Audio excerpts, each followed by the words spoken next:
Stay tuned. Your Excellency,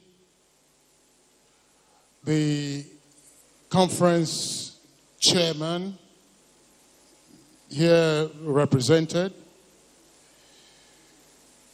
Your Excellency, the Executive Governor of Borno State, here represented by the Deputy Governor of Borno State, His Excellency Umar Usman, the Chairman, Board of Trustees of the Forum of Former Deputy Governors of Nigeria, the National Chairman of the Forum, the Deputy National Chairman of the Forum, North and South, members of the Executive Committee of the Forum of Former Deputy Governors, respected members of the Forum,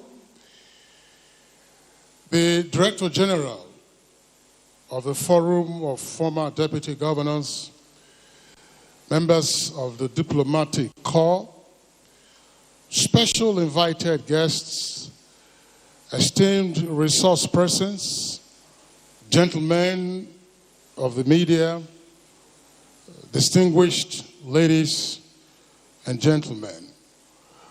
Would like to welcome you to the opening ceremony.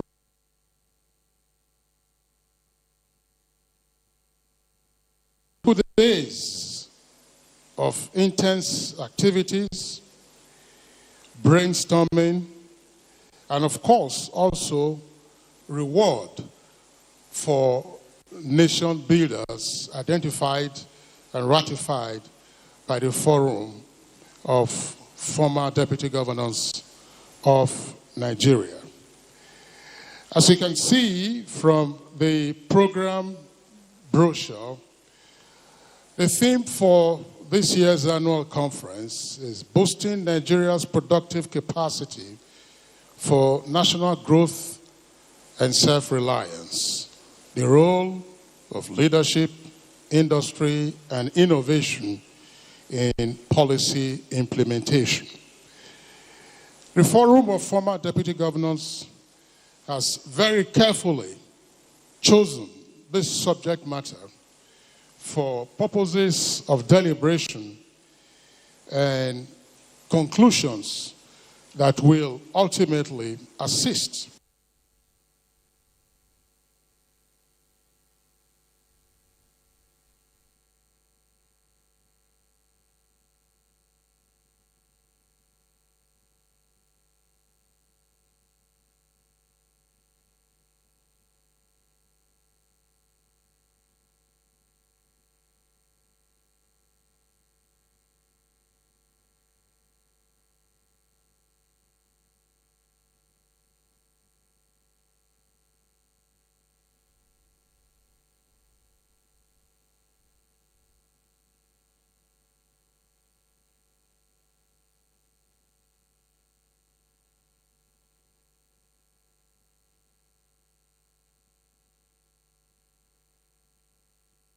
formally also request that we take the theme song of the Forum of Former Deputy Governors of Nigeria.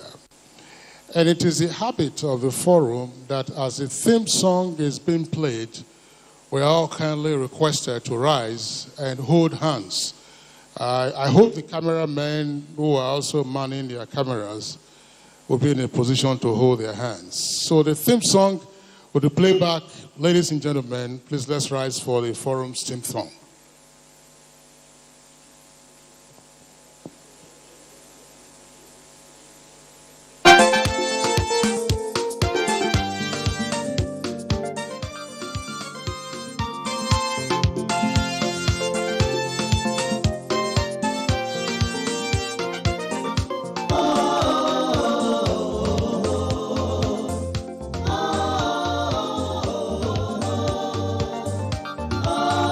Oh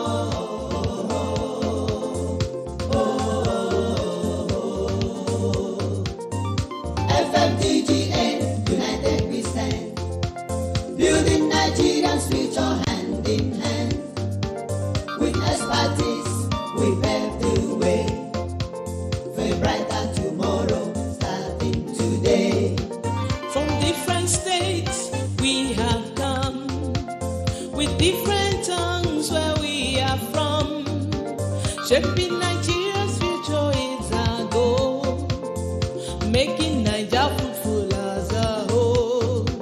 From different states we have come, with different tongues where we are from. Shaping Nigeria's future is our goal, making Nigeria fruitful as a whole. FFDGN, united we stand, building Nigeria's future hand in hand. With expertise, we pave the way for a brighter tomorrow, starting today. Former deputy governors Gather round, Nigeria's future we are making sound, boosting production all around. Growth and self-reliance will be found. Former deputy governors Gather round, Nigeria's future we are making sound, boosting production all around. Growth and self-reliance will be found.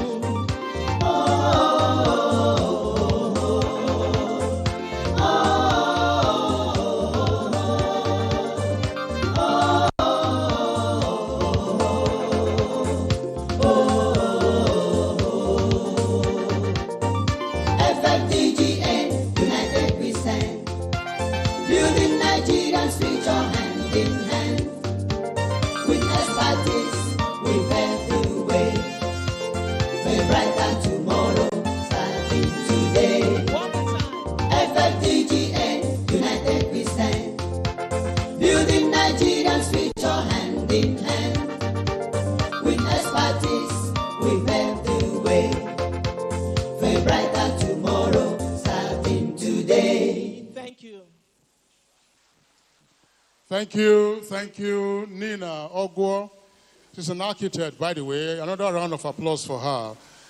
And that was the theme song of the Forum of Former Deputy Governors. Your Excellencies, distinguished guests, ladies and gentlemen,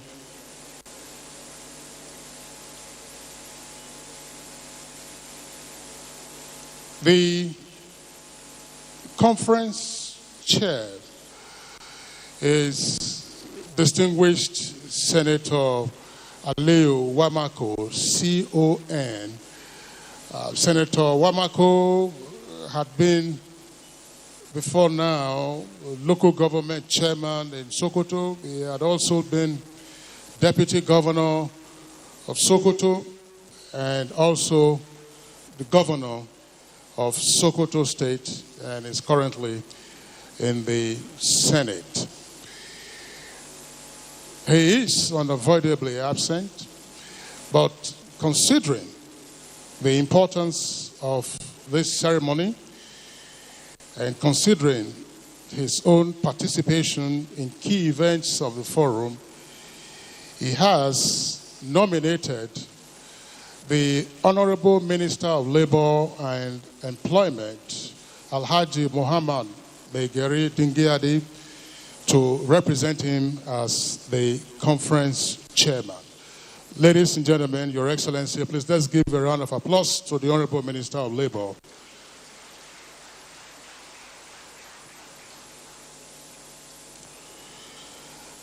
There are, of course, a number of other dignitaries who are here with us, and we will immediately now recognize some of the dignitaries who are here.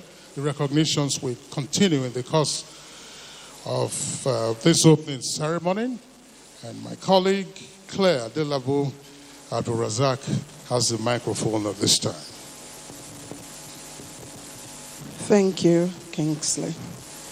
Your Excellencies, distinguished ladies and gentlemen, whenever I take over the microphone from Kingsley, it's like borrowing your teacher's shoes.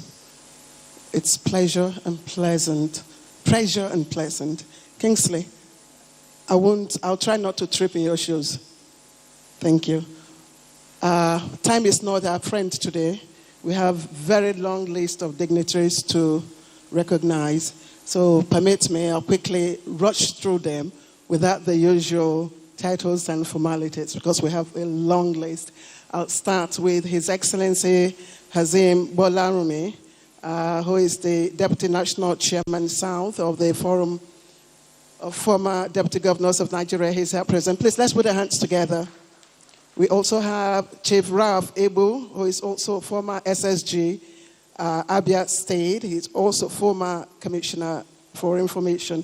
He's here with us. I saw him. Yes, Chief Ralph, please, let's put our hands together. We have the representative of the Inspector General of Police, Olukaide Adeolu Egbetokun. He's been represented by AIG Zone 7. Victor Olaya, PSC Plus. Thank you very much, sir. We have Senator Gonimo Duzana. He said, thank you very much, sir. Deputy Governor Yobe, 1992 to 1993. But of course, he's a member of the Forum of Former Deputy Governors of Nigeria. His Excellency Simon Achuba is also here. Yes, former Deputy Governor of Kogi State. Please, let's put our hands together. Let's make this lively. His Excellency Engineer Tele Ikuru is also here, former Rivers State, Deputy Governor of Rivers State. Engineer Tele Ikuru, I can't see you. Oh, there he is, thank you. His Excellency Edward Onoja, former Deputy Governor of Kogi State, is also here. Please, let's appreciate them. Please, let's appreciate them with your hands of applause. I'll quickly, like I said, His Excellency Mukhtar Shehu Shagari is also here, former Deputy Governor of Sokoto State. You cannot miss him, Your Excellency, thank you. We also have His Excellency Ambassador Omolade Oluwateru, former Deputy Governor of Ondo State. Thank you very much, Your Excellency. His Excellency James Bawa Magaji, former Deputy Governor, Kaduna State, is also with us. Thank you, thank you. Mohammed Kamis Shabani, Deputy Head of Mission, Tunisian Embassy, is also here. Please, can you rise up for recognition? Thank you. Thank you very much. Please, let's put our hands together. Professor Bene Ibum is also here. That's one of our panelists. He's the Director, World Bank Center for Food Tech and Research. Please, let's put our hands together. Thank you, ma'am. Thank you very much. I'll quickly rush through this and bring back Kingsley. Assistant, H.E. Amaya Abubakar is here, former Deputy Governor, Taraba State. H.A. Tanda Rubanu, former Deputy Governor, Gombe State. His Excellency Aliu Sadle Bagare, Mother King Tikau. I hope I got, I'm sorry, former Deputy Governor, Yobe State, is also here. Dr. Chris Okafor and Mrs. Speaker on Cocoa Value Chain. That's what I have here. Dr. Chris Okafor, where are you? Thank you. Thank you. Dr. Alpha Kamara is a panelist. He's also here with us. Please, let's put our hands together for our panelist. It's not easy. Dr. Chiji Ojukwu is also here, a panelist. Please, let's put our hands together. Senator Anthony Yaro, Gombe South, is also here. Please, let's put our hands together. I have another list. I'll quickly take Mr. Kyle Alonge, Speaker. Is also here with us. Please, let's put our hands together. Mr. Alonge, thank you. Professor George Gay is here. Prof, where are you? Professor George Gay? Prof, are you here? Okay, maybe he stepped out. His Excellency Sule Yayi, former Deputy Governor, Old Benue State, is with us. Please, let's put our hands together. Thank you, sir. Thank you, Excellency. His Excellency Abdul Malik Mahmoud, Chairman, Board of Trustee, former Forum of Former Deputy Governors of Nigeria. We have my aunt, my mother, Her Excellency, Dame Pauline Talon, former Deputy Governor, Plateau State, former Minister, Women Affairs. And I must say, I'm sorry, this is a woman that is after my heart. She's a mentor. Distinguished ladies and gentlemen, let me also appreciate Umar Kadafa Usman, Deputy Governor of Borno State, who is with us here. As I said, we have a very long list of dignitaries to acknowledge. Please do permit me to do so intermittently so that we can gain some more time. At this point, I'd like to welcome Kingsley if he's around. Okay, Kingsley is not around. Okay, the first item we will be taking will be the introductory address, and then we will have the welcome address. Something fantastic happened yesterday. I was one leg in, one leg out, and of course, it was made possible by all the former deputy governors here present, and it happened, of course, somewhere in town. I'm sure we know what I'm talking about. But today, let's start with introductory speeches. Kingsley, are you ready for it? Thank you very much, Claire. We will be having the introductory address shortly.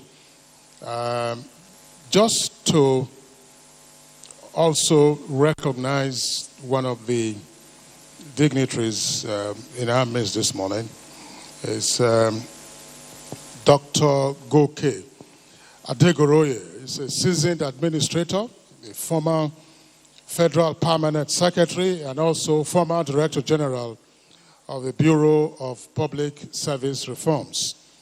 He's also one of the resource persons for one of the sessions that we'll be having in the course of the two-day annual conference. Your Excellencies, distinguished guests, ladies and gentlemen, it's my pleasure at this time to invite the Director General of the Forum of former Deputy Governors of Nigeria, Dr. Ken Ibekalu, to deliver his introductory address. Dr. Kalu is always busy to the last minute, and you can see him jogging to the microphone now. Please, let's give him a round of applause.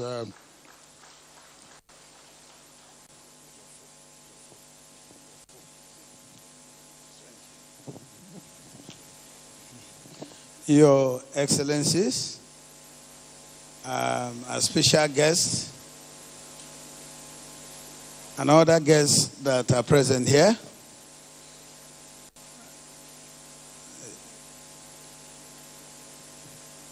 The fourth estate of the realm, I want to welcome you to this program. And I'd like to stand on existing protocol. I must start by thanking God for his abundant grace that has enabled us to achieve so much since 2022, when the current leadership of the forum came on board. I must also confess that the forum has never experienced the type of steady growth and robust development in all its ramifications like now. We, in fact, have gone through from strength to strength, built strong bond among the membership that culminated in reaching out to the serving deputy governors as our associate members, who also have supported our efforts tremendously. It is heartwarming to say that the national chairman, His Excellency Chris Akoma's PhD, FNIM, must be wonderful in his commitment and resolve to take this noble forum to greater heights. Since assumption of office, he has guided the forum to make good its core mandate of providing a platform for the Nigerian stakeholders to dissect burning national issues each year by bringing together the political class, public functionaries, the diplomatic community, and the media to discuss and profile workable solutions that underpin good governance in a bid to move Nigeria forward. So far, the impact has given the forum a lot of visibility, goodwill, and attracted admiration of friends across the globe. This steady progress is behind the bat of the Nigerian Polish Business Council, which will surely bring a lot of investment opportunities for both countries. The forum also carved a niche for itself within the period under review by moving to its new national secretariat in the highbrow of Maitama district, To befit its rising profile, thanks to the indefatigable national chairman, His Excellency Chris Akomas, PhD, FNIM. We have as well delivered on the resolution from last year's conference to set up the Renewed Hope Peer Review Group, to look into the implementation of President Bola Ahmed Tinubu's agenda to ensure that it is serving the interests of Nigerians. This, we believe, will help the cause of our democracy and enable the leadership to remain focused, working assiduously to ensure optimal outcomes that resonate with the needs of Nigerians. As revealed in our last year's address, the forum is working on a spectacular book that will capture the rich public service or tour of duty experiences of its members, which, all things being equal, the launch of the first volume will be coming up very shortly. The forum has made presentations to the leadership of the major political parties to revisit the seeming oversight where serving and former deputy governors are overlooked in terms of official assignment that benefit their status. Similarly, the forum submitted memoranda to the House of Representatives Committee on Constitutional Amendment with a view to revisit certain sections of the Constitution and deepen our democratic practice. Within the said period, the forum recognized the huge contributions of certain Nigerians to the cause of nation building and accordingly confer awards on them, tagged Nation Builders Award to rhyme with its mantra. I am indebted to our eminent leaders who have stood by us to record this series of successes in the journey so far. We are proud to be associated with your excellencies and deeply appreciate all your supports that kept us going and able to achieve giant strides this much. I wish to register my profound thanks to our esteemed members for their warm understanding of the prevailing circumstance that attend to certain call to action as they respond aptly each time to meet set targets. The milestones achieved so far are as a result of the good rapport we enjoy with the members of the Fourth Estate of the Realm. Our media friends have been always there for us, and we thank you. Whenever the need came up, at short notice, they gave us total support and delivered our coverage on time as desired. We assure you all that the forum will continue to work strong with a heightened commitment to cause by members. The forum will witness greater results, and I can only plead that we should collectively endeavor to sustain the tempo so that together we will leave lasting legacies for the next generations of Nigerians to cherish and thank us for our steadfastness and unity of purpose. I want to furthermore use this opportunity to appreciate the marvelous contributions of my backroom secretariat workforce that have kept the flame aglow in spite of challenges. In the light of the forum's growing visage, I wish to call for global partnerships with the forum to explore avenues for mutual benefits and as well tap into the rich experiences of our members to provide solutions to youth resilience, innovation, and development. We look forward to better days ahead as the forum's activities attract more attention of the political leadership and other stakeholders, thus acknowledging these worthy contributions to the quest of nation building. Thank you all, and God bless you. Thank you, sir. I have delivered. Thank you very much, Dr. Ken Ibe-Kalu, the Director General of the Forum of Former Deputy Governors of Nigeria. Please, let's appreciate him one more time for his introductory address on this occasion. Now, if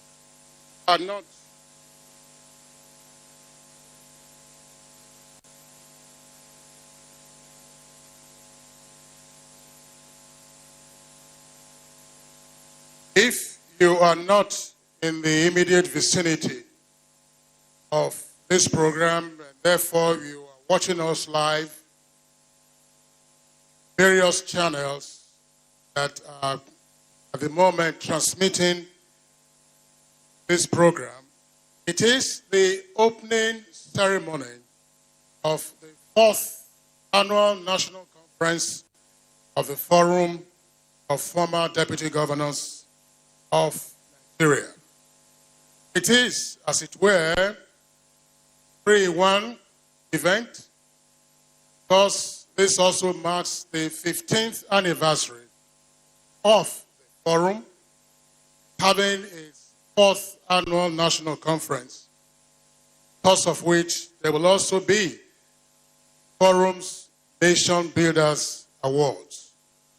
So distinguished guests, ladies and gentlemen, wherever you may be watching us, at home here in Nigeria, online or elsewhere around the world, this is the Forum Former Deputy Governors ceremony taking place here in the nation's capital of Nigeria, Abuja.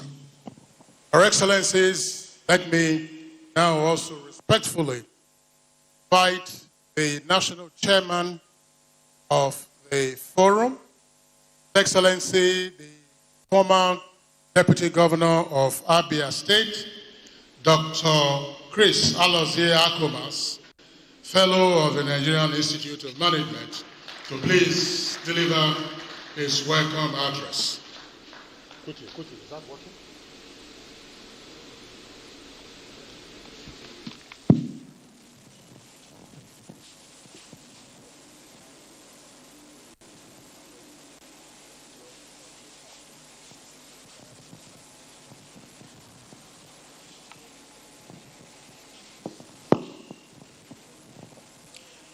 Thank you very much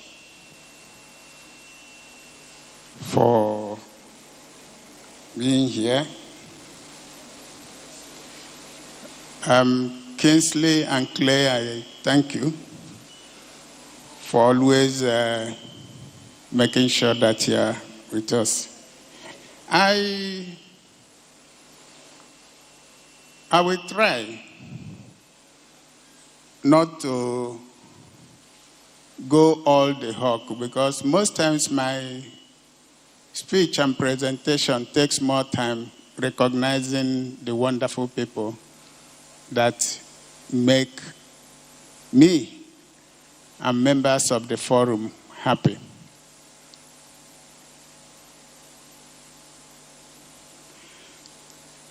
Your Excellency, the Executive Governor of Borno State, here ably and well represented by the Deputy Governor himself, one of our most active and supportive serving Deputy Governors. You and your Governor have shown us what it means to work well together. I want to open your secret to everybody. This young man, through him, with him and our networking, Governor Zulum, whom you are all aware is one of the most performing governors, have been wonderful. And here is what Governor Zulum said about his deputy. He said, I want to confess to the gathering that my stay with the Deputy Governor in the last 6 years needs not to be overemphasized.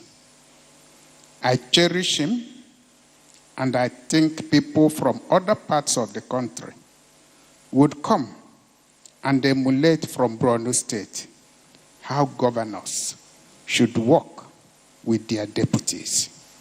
Zulum.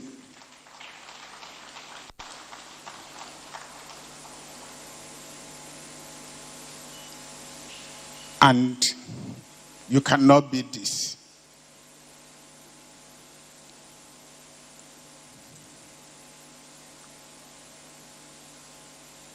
Chairman of this occasion, His Excellency Senator Aliu Wamako CON,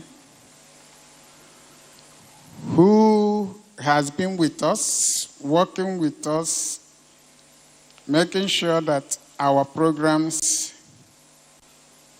are well presented and supported. He actually had to break off some committee work last time to come and commission our secretariat. But today, exigencies of duty has made it difficult for him not to be here physically with us now. But we are happy that this conference, as he has directed, is being chaired by no less a person than like Muhammad Megari Dingadi, the Honorable Minister for the Honorable Minister of Labor and Employment. Honorable Minister, you are welcome.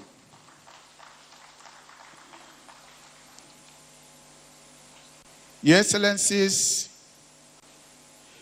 it will be difficult to mention all of you one by one, but I also want to recognize our keynote speaker,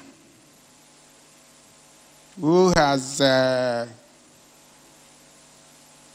put a break to the NUGA program that he's organizing in his university to be here. Prof, we welcome you and we thank you. All our resource persons, especially my friends and former colleagues from the international development institutions and agencies. Dr. Chijajuku, it's nice to see you. I told the DG, when he said, Dr. Chijajuku, I said, that man, better put something, he's an old PhD. And they laughed. I'm happy to have you, Dr. Kamara, and my brother Chris, and your wife. I thought I learned that Mrs. Ajawi is here with her husband. If you are here, I recognize you. Okay, I can see you. You're welcome.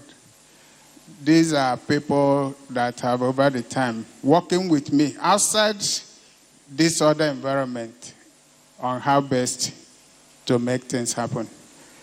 My brother and friend, Dr. Goke Adogare, you are very much welcomed. I hope that we will be able to get people in the service that will give the kind of service and professional touch you and people of your kind gave to this country. Our friends from the diplomatic corps, I want to welcome you. I commend all of you. And I want to reach you through the Polish ambassador designate, who is here with us. Mr. Ambassador, you are welcome. The deputy from Tunisia, you are welcome. And all the others that are here, the European Commission, and all the rest that I cannot remember. Senator Yaro, Anthony Yaro, my good friend, thank you. I know it was difficult, and I'm happy. Thank you for calling me when you managed to get back last night to say you'll be here. And I know it's like that with all of you. I can't just reach everybody as it should. My habitat, the main constituent, chairman of BOT, and our Baba, yeah, and all of you, my dear colleagues, both in the Board of Trustees, in the ESCO, and all that have been given the best, I recognize and welcome all of you. Sir, retired CP Balogu, I thank you for braving or you said you come to show me that you are doing well. I thank you. And I thank God for your life. Welcome, sir. I'm sorry. Much as I've said, I'm not going to run an elective contest again. Of course, I ran that of the forum yesterday. And by your support, I got elected with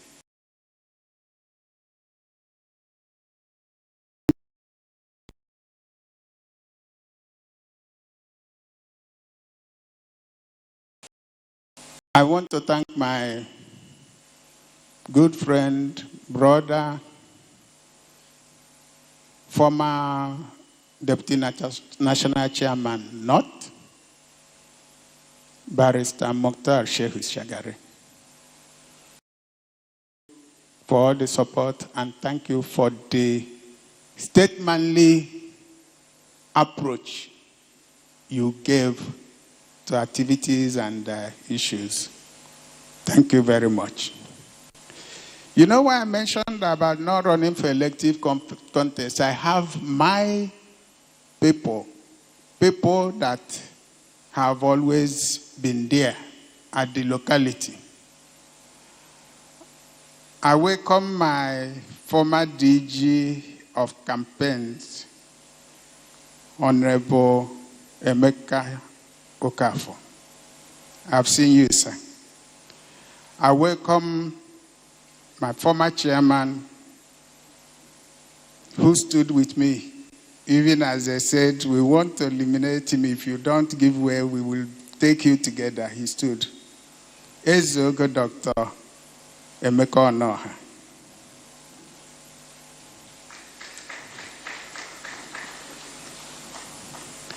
You know, whatever we do, there is no place like home. And I have my senior brother here, who is always here. There's Sam, Chief Sam Kire.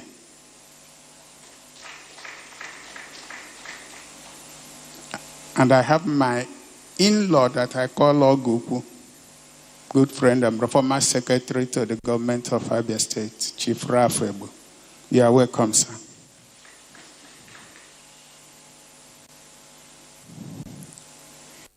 If I've not mentioned you specifically, it's not for lack of appreciation or recognition of what you've been doing. I have my brothers here in the media.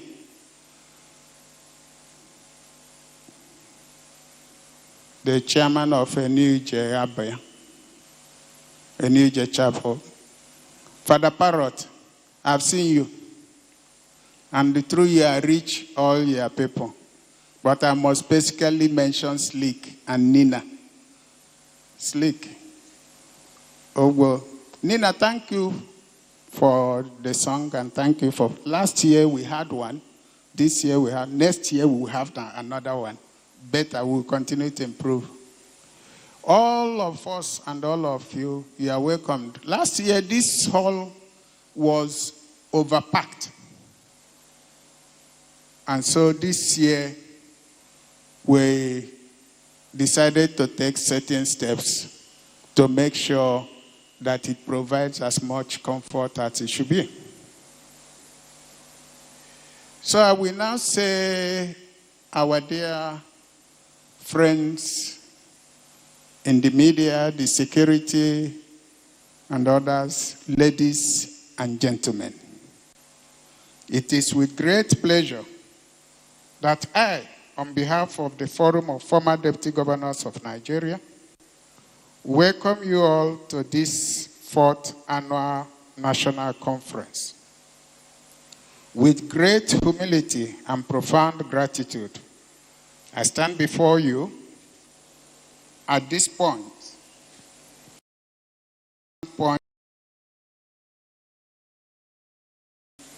conference.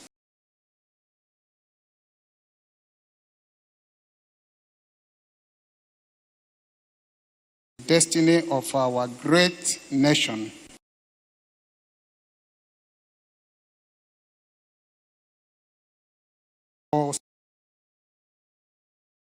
Nation building is not a sprint.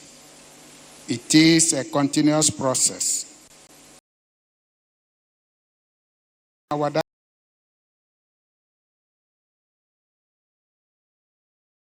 purpose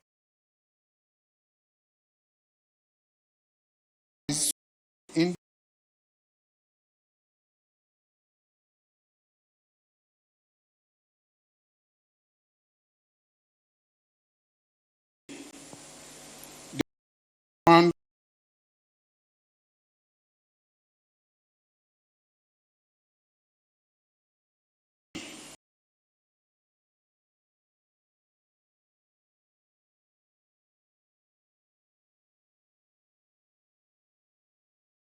the empire sustainable growth, unity of purpose, efficient and effective socioeconomic development.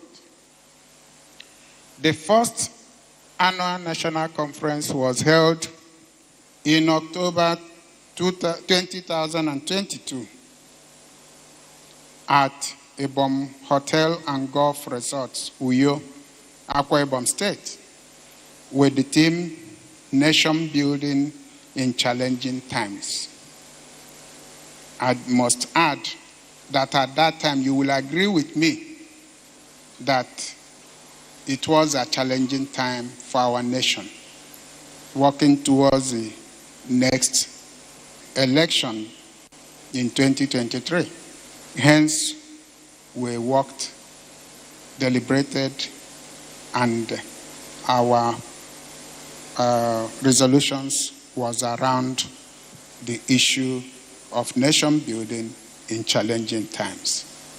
In October 2023, the second annual National Conference and Summit for serving deputy governors was held at Fraser Suites, Central Business District, Abuja. The theme was partnering in the shared vision for good governance and sustainable development. Then came October 2024.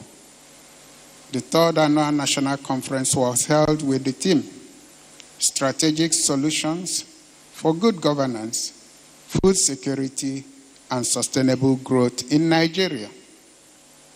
Today, we gather under the timely and thought-provoking theme, Boosting Nigeria's Productive Capacity for National Growth and Self-Reliance.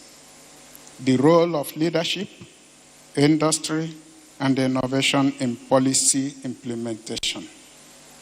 This resonates deeply with the realities of our nation at this pivotal point of our development journey. Nigeria is blessed with immense human and natural resources.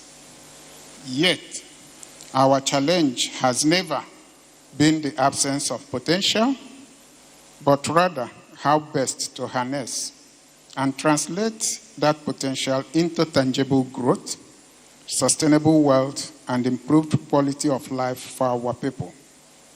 To do this, we must strengthen leadership at all levels, empower industry to thrive, and embrace innovation as the for dialogue, collaboration, and practical recommendations. It is an opportunity for government, private sector leaders, innovators, and civil society to jointly explore strategies for accelerating industrial productivity, fostering results through implementation. Leadership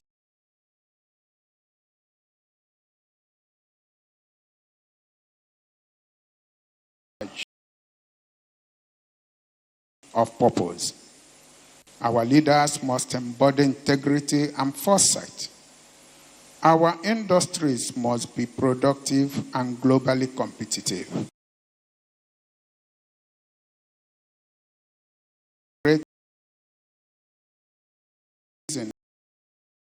spirit,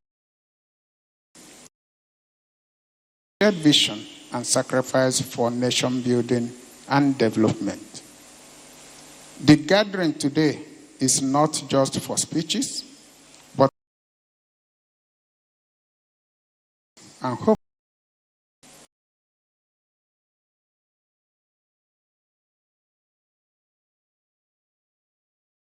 Not only with resolutions, but also with renewed determination to live out the values of unity, equity, and responsibility in our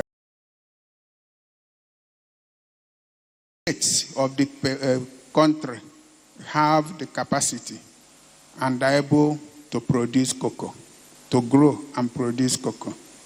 And we are still hoping that that will happen.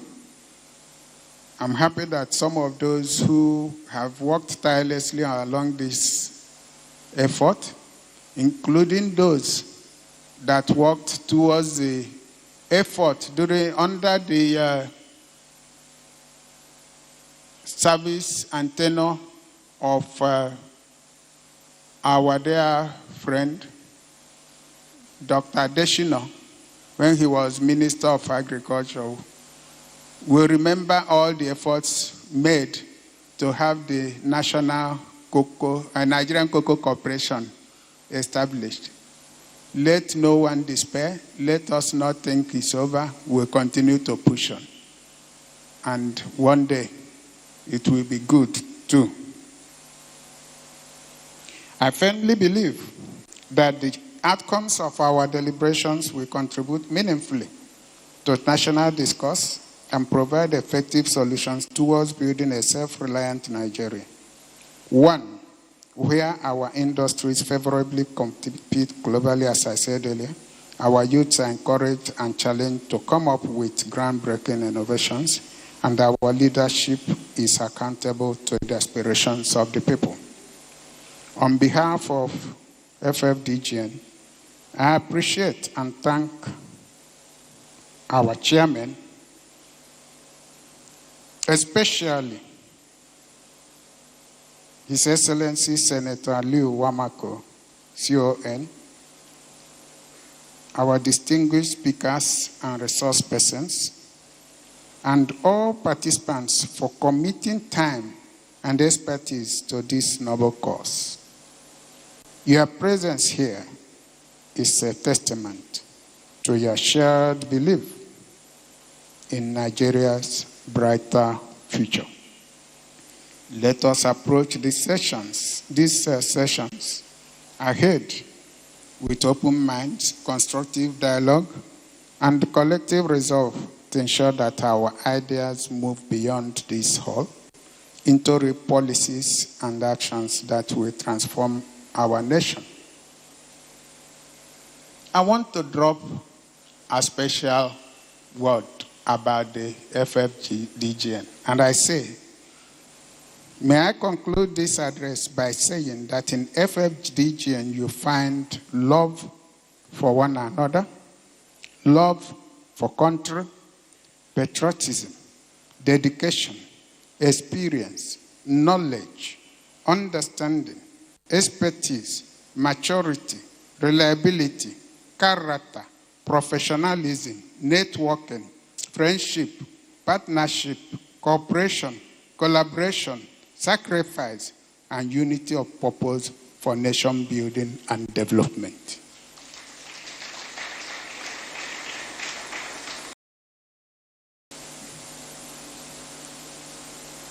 Let me use this opportunity to invite genuine, serious, willing business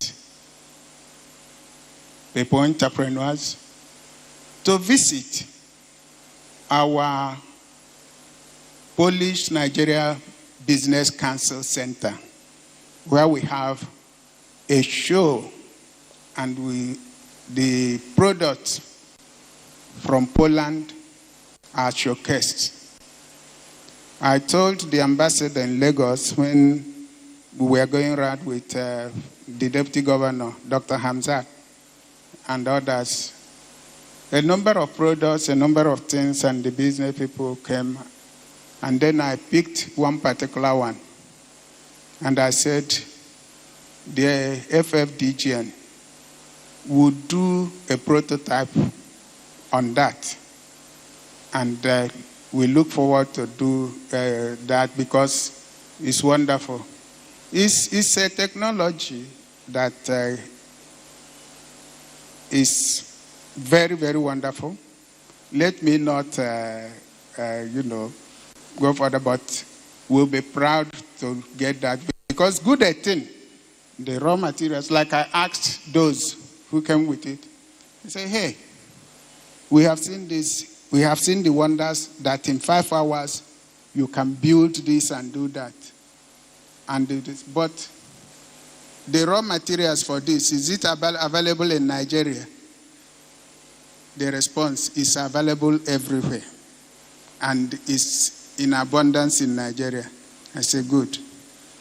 When you come and we have the prototype set, we will tell our people that this is here.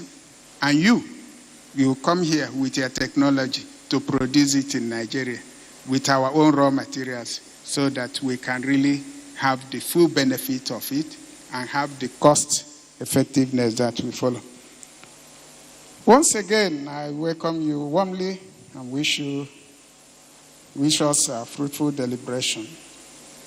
Thank you and God bless the Federal Republic. Distinguished ladies and gentlemen, a clear indication that when leadership performs, even the ballot smiles back. True of us, when leadership performs, what does ballot do? It smiles back. Or is it leadership repeated? Anyway, let's put our hands together. Congratulations, Your Excellency. We will be taking some goodwill messages right now. You know what they say about goodwill messages. It's the only language that the deaf and the dumb, the deaf hears and the dumb knows. The language of kindness, the language of goodwill. So if you give a dose of goodwill messages, it echoes back to you, double portion, and in wonderful ways. Distinguished ladies and gentlemen, please join us as we now listen to some words of encouragement for the Forum of Former Deputy Governors of Nigeria. And again, I'll call Kingsley. We will start with while Kingsley and while they are working at it, let me quickly take some recognitions. I have, I'm trying to get this pronunciation right, is Michał Tisan. Michał Tisan, that's the ambassador designate of Poland. Did I get it right? Michał Tisan. Thank you. Thank you, Excellency. Engineer Abubakar Liu, CON, former Deputy Governor of Yobe State. Your Excellency, thank you very much. Okay, I also have CP retired, Olayinka Balogun. He's also here with us. CP retired. Thank you, sir. Thank you very much. Emeka Okafor. Emeka is also here. Yes, you've been recognized earlier on. Thank you. Ezeogo Emeka Onuoha, former Commissioner Environment, Abia State. You've also been recognized. Please, thank you. I also want to recognize members of my jurisdiction, members of the Fourth Estate of the RAM, especially the NTA crew, TVC, I see you. AIT, I also see you. Other media houses here present, thank you very much for the good work you're doing. Kingsley is here for the goodwill messages. Thank you. Thank you very much, Claire, for the record. Clarify one or two items on the program so that we gain in time and speed. To Your Excellencies, let me clarify something from the National Chairman of the Forum of Former Deputy Governors.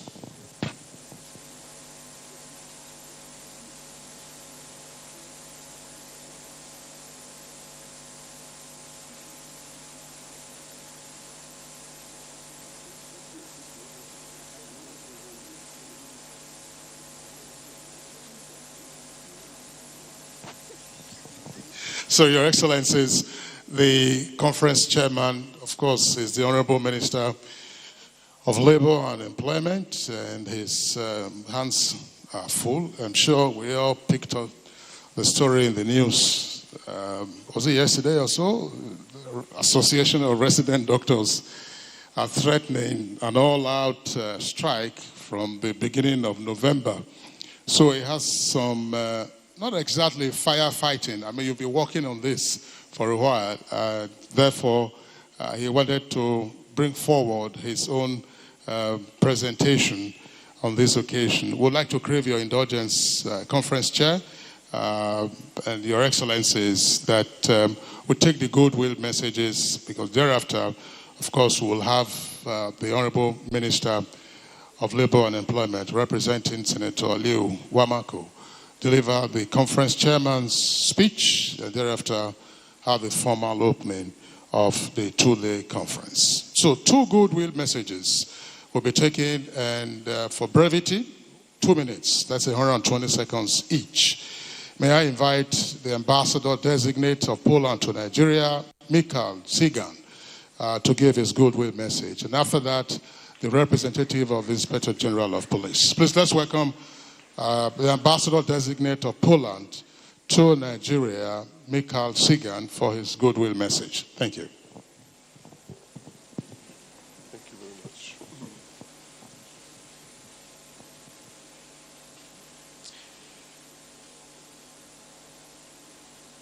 Honorable Minister, honorable guests, members of the Forum of the Former Deputy Governors of Nigeria. I am lucky that the protocol has been so perfectly established that it allows me to stand on it comfortably. Otherwise, 2 minutes would not be enough just to take the first breath and mention all the excellencies just sitting in the front row, let alone the rest of the dignitaries present here. It's my profound honor to be here in front of you, and seeing that Poland has been chosen as a strategic partner. I've just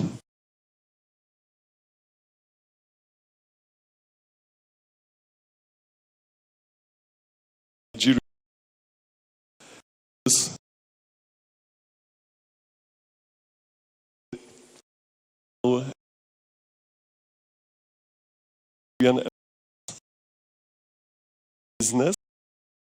Yes, we are a voice. We are a friend of Nigeria, and we are a country that has been in constant growth for almost 4 decades now, since our transformation, and since we have a very good, relevant living experience to share with you, with all business partners, and every entity and community that is willing to work hard to achieve this progress. Poland has a diverse economy. We have just now entered this elite club of $1 trillion economies, and we very much cheer for Nigeria on its path to successful fulfillment of President Tinubu's renewed hope agenda, so that Nigeria takes its right place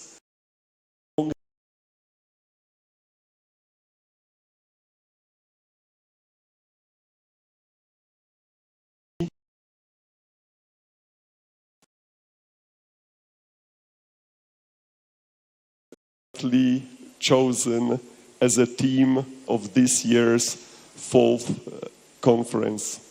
For the brevity of time, I will stop here only to reinforce my message, not just of goodwill, but of strong commitment that for all of you, we are here as a good, reliable partner that will help Nigeria progress in all fields: social, economic,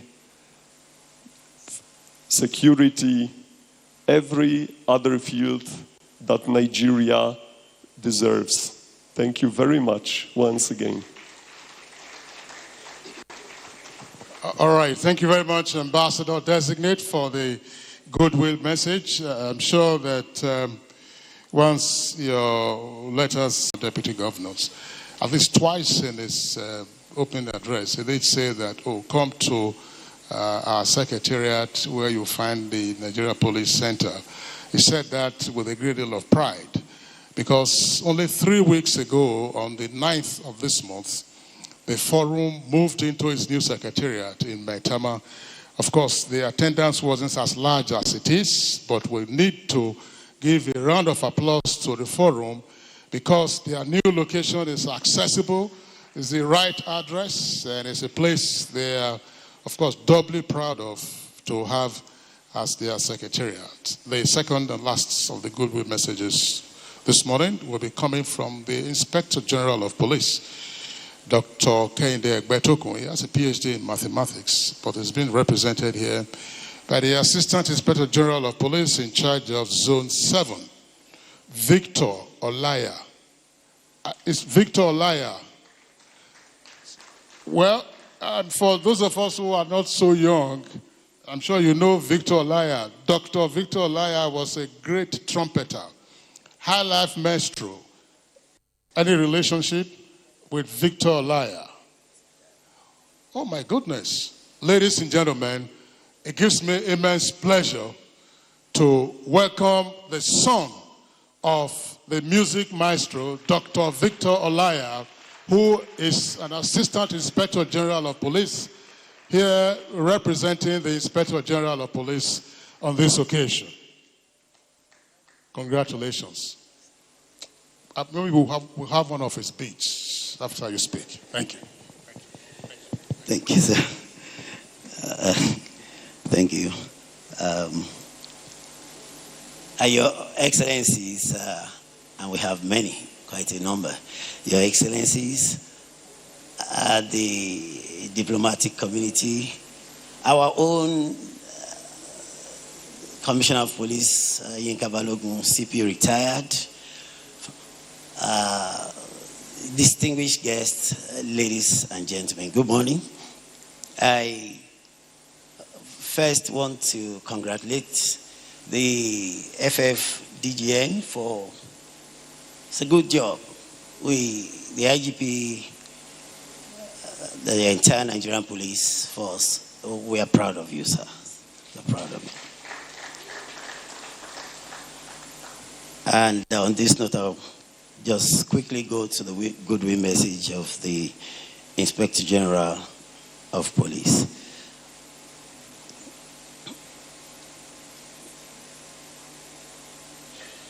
It is with great pleasure and a deep sense of duty that I extend my warm goodwill message to the Forum of former Deputy Governors of Nigeria on the occasion of the 4th National Conference. This gathering reflects an enduring commitment to nation building and the continuous search for pathways to sustainable growth and self-reliance in our dear country. The chosen theme, boosting Nigeria's productive capacity for national growth and self-reliance, the role of leadership, industry,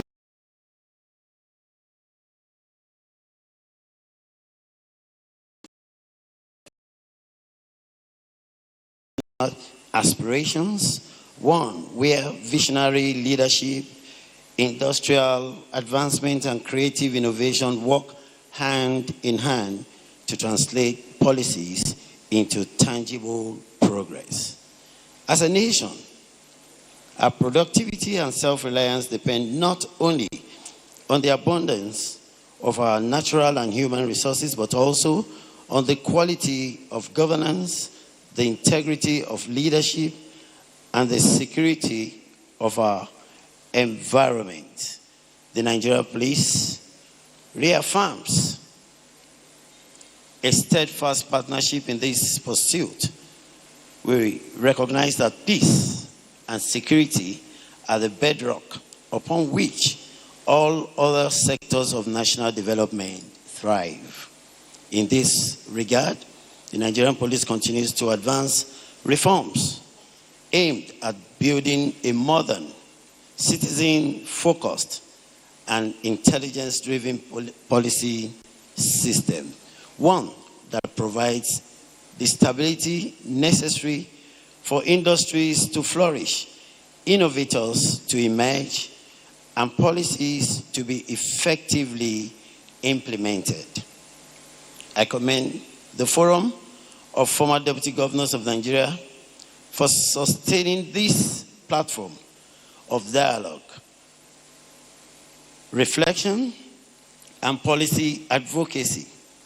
Your wealth of experience and continued contribution to national discourse are invaluable assets in shaping a prosperous and secure Nigeria.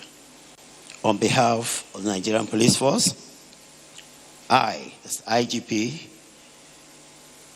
Kayode Egbetokun, PhD, NPM, congratulate the organizers and participants of this conference and wish you fruitful deliberations that will yield actionable outcomes for the growth and progress of our nation.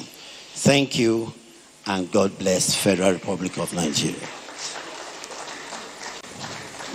Thank you. Please let's appreciate CP Olaya, Victor Olaya.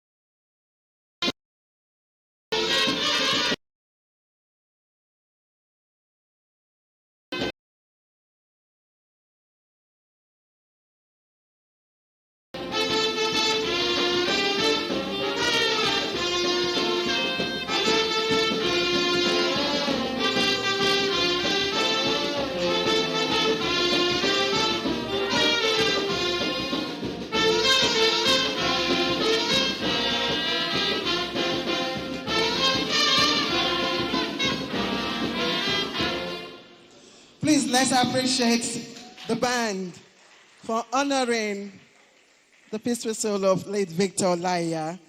Today we see CP Victor Olaya, a carbon copy, retired, a carbon copy. Thank you very much. And by the way, that tune used to be one of my favorites. And it's talking about Omopopa. Omopopa is a white lady. White lady. All right, distinguished ladies and gentlemen. You know, gatherings and conversations like this will need a compass. Someone who will steer the direction of the conversation to the right path. And after, meandering, that mantle fell on one person today. And that person is the Honorable Minister of Labor and Productivity. As the conference chair, I will be inviting him to give the conference remarks. Please, let's put our hands together for Honorable Minister of Labor and Productivity, Mohammed Maygaridin Yadi, CON, to give us the conference chairman's remarks. Thank you very much, sir.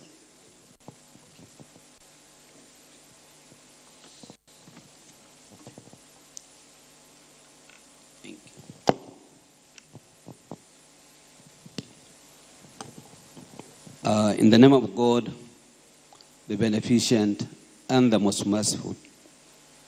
Your Excellency, the Executive Governor of Borno State, ably represented by his deputy, Alhaji Umar Kadafur. Your Excellency, the chairman of this very great forum, Dr. Chris Alozi, whom I regard as our chief host. Your Excellency, Dr. Malik Muhammad, the Chairman Board of Trustees of the Forum.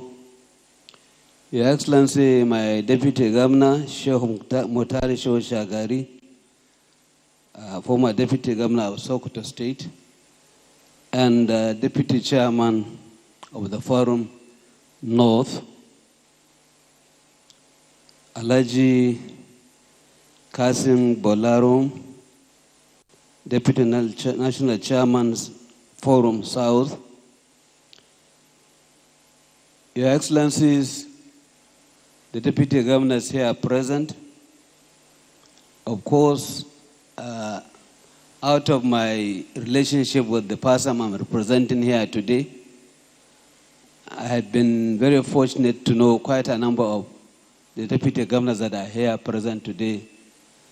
Not just because of the relationship, because of the fact that I was also a secretary to the government of Sokoto State at that time, and I worked with quite a number of you people. I'm very happy to meet you. I can see my sister, who was my colleague, the former Minister of Women Affairs. When I was the Minister of Police Affairs, we worked together with her. I can also see Engineer Abubakar, the former Minister of Power. We were together with him. I can also see a classmate and a friend, Deputy of Nasarawa, and of course, my DG from NDE. He was just coming here. I cannot see him. Okay, yes. I welcome you, former Deputy Governor of Nasarawa State. Quite a number of you are very well known and we have interacted. I can see the former Governor of Plateau State. I welcome you all and I greet you very sincerely. Distinguished invited guests, members of the press, ladies and gentlemen. As you are aware, or as amply mentioned by the Master of Ceremony, I am here representing one of your colleagues, the chairman of this occasion, Dr. Aliyu Magatakarda Wamako Sarkiyamman Sokoto, former Deputy Governor of Sokoto State, and subsequently the Governor of Sokoto State. I'm here to represent him, and I'm therefore just here to read his address as amply prepared by him. He was to come here, but unfortunately, due to other very important legislative functions, he could not make it. And just a little after 10 o'clock yesterday, he called me and asked me to represent him. And I am here representing him, and I'm going to read his speech without any amendment as it has been given to me. So, distinguished ladies and gentlemen, I feel highly honored to address this noble gathering of eminent persons that truly have the interest of building a united and prosperous Nigeria at heart. I am indeed elated because in 1999, I was part of a team then serving as deputy governors that made a move to form an umbrella body for our common interests. Unfortunately, that dream was cut short as our then principals thought we could become a threat to them and tactfully truncated the initiative. So it gladdens my heart a lot that the same vision has been nurtured, and today we have a forum of deputy governors of Nigeria that has steadily warmed itself into the hearts of Nigeria through quality contributions to the cause of good governance and nation building. I really commend the giant strides of the present leadership of the forum, and from what I have witnessed in this new secretariat to the turnout of this well-packaged conference, I am convinced that the commitment and zeal will continue to grow to a point where it will attain the center stage of national political development. In the light of insight so far displayed, I have no doubt that the forum will attract more global partners to tap the vast resources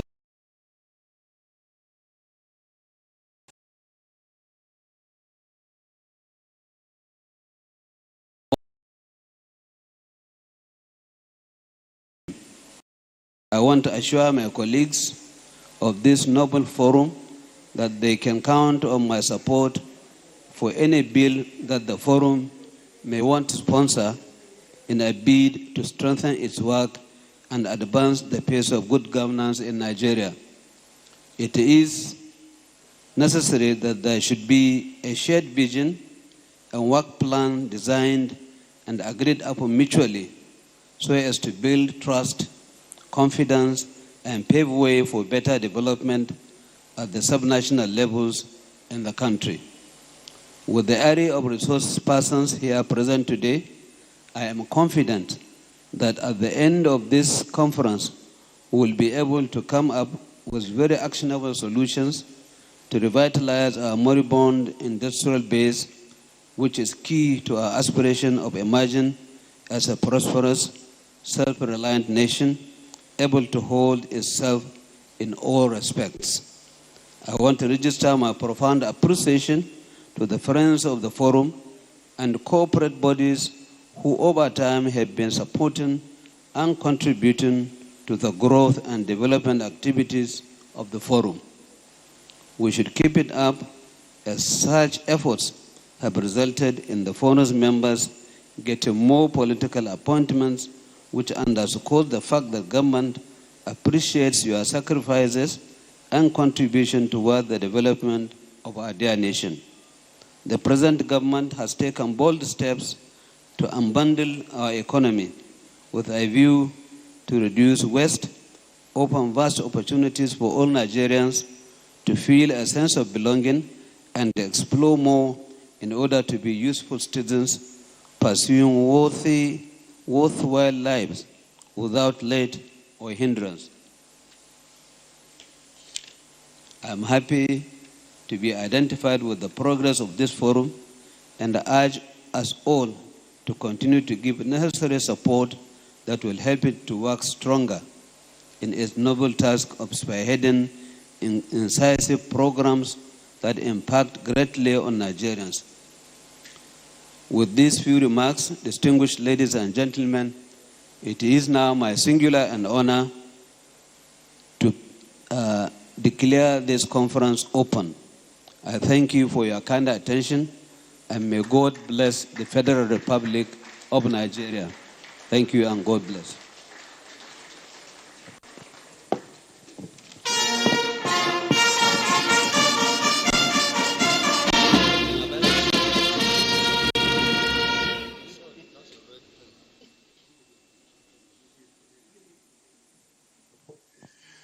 Thank you very much, the Honorable Minister of Labor and Employment, representing the conference chair, distinguished Senator Wamako, who himself is also a former deputy governor and former governor of Sokoto State.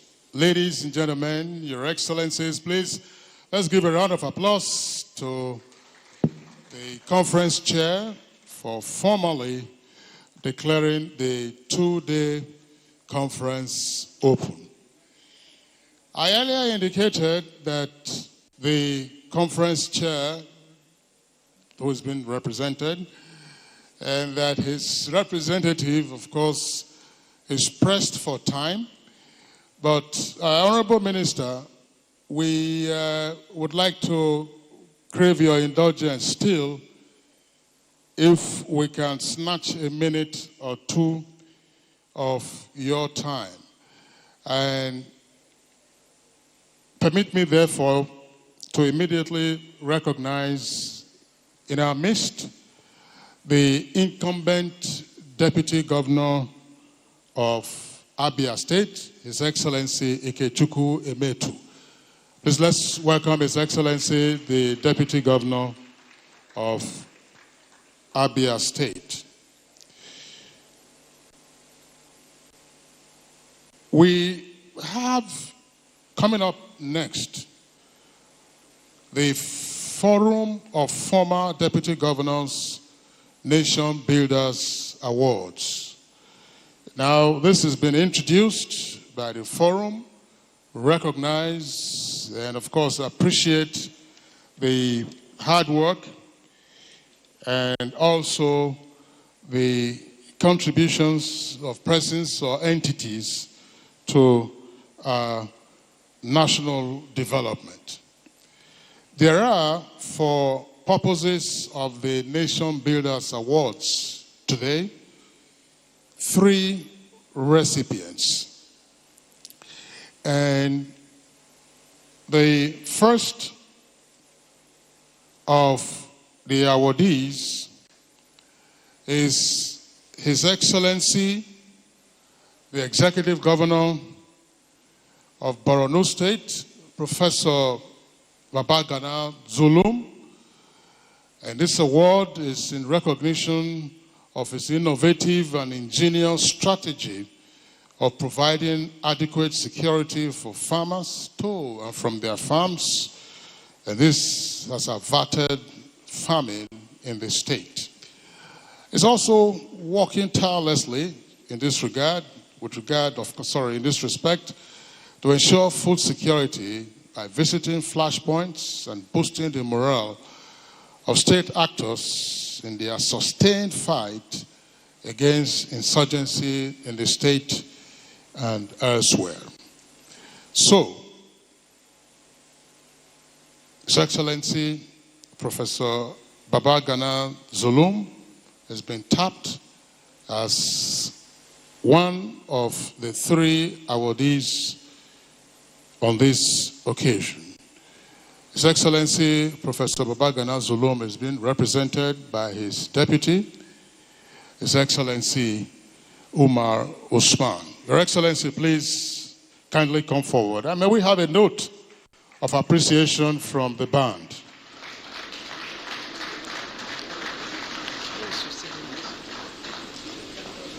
Here. Your Excellency, I just...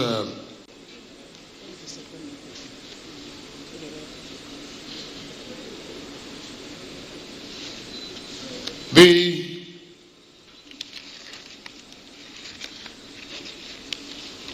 second awardee is not Her Excellency Dame Pauline Taleno. It's not Her Excellency just yet. She's making the presentation. She's making the presentation. And probably she came up a bit too early. We wanted to call it 3 hours, but that's fine. Your Excellency. You invited her. Oh, fantastic, Your Excellency. So, that's the first awardee represented, and the presenter, of course, the former Deputy Governor of Plateau State. The second awardee is A.D. Konapio, is the CEO, A.D. Konapio, is the CEO of a firm known as Woolen Synthetic Textile Manufacturing Limited. Please, let's give him a round of applause. Now, this firm is based in Lagos. A.D. Konapio is the CEO, and the firm produces 100% cotton towels. And the firm also produces uniforms for all military and paramilitary agencies in Nigeria. The company was incorporated in 1968.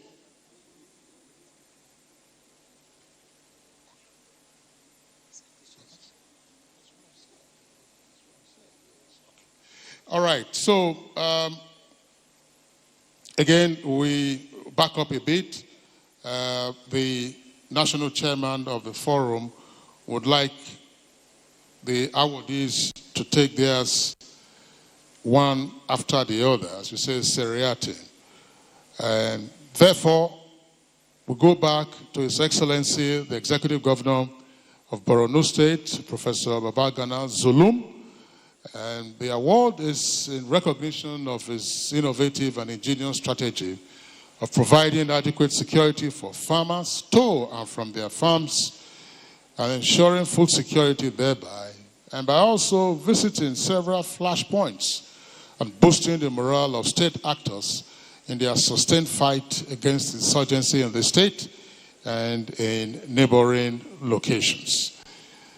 Your Excellency, Professor Zulum is being represented by his able deputy, His Excellency Umar Usman. Then the award will be presented by Pauline Talen, Her Excellency, former Deputy Governor of Plateau State and former Honorable Minister of Women Affairs. Thank you, Kingsley. Your Excellency, on behalf of the Forum of Former Deputy Governors in Nigeria, we present to you this Nation Builders Award 2025 to our very dear Governor of Borno State, Professor Babagana Umara Zulum, in recognition of your iconic leadership towards ensuring food security in Borno State, is hereby conferred with the 2025 FFDG and Nation Builders Award in the category of Innovation and Productivity Award. Congratulations and God bless.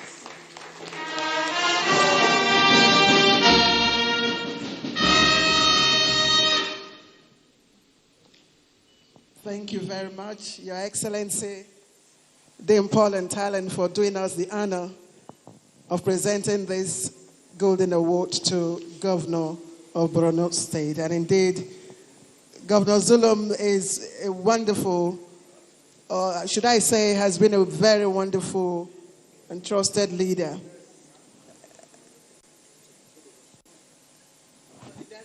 Yes.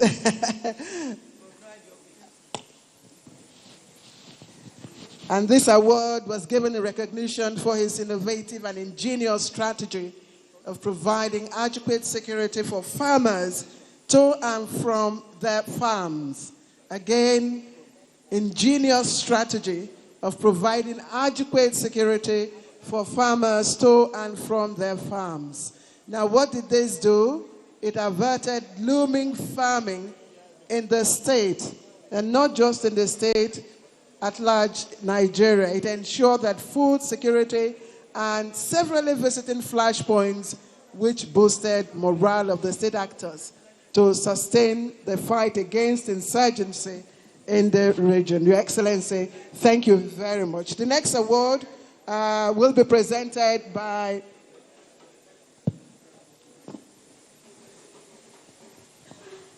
I think I have to come in here. I was telling Kingsley that he has used English grammar to state these things in such a way that it looks so simple. what the forum considered is the innovation, the fact that the governor thought of how best to make food production continue, to ensure that farming is sustained. He developed a system of providing buses for the farmers and the security for the farmers as they go to farm. They go with the buses, with the security. The people will wait for them there. They will farm. They'll bring them back. And that constant is a new thing. And the forum continued to monitor, and we have received the reports of improved harvest, improved yield, and we are happy. What we want is anything that will increase productivity, and that is one of them. Food security, was our focus last year. We are having a governor who do not only provide these things that came up with that innovation, but most times he will go and visit them there to give confidence. We are happy and proud of him and seeing this out. Thank you. Thank you, sir. Indeed, we are very proud.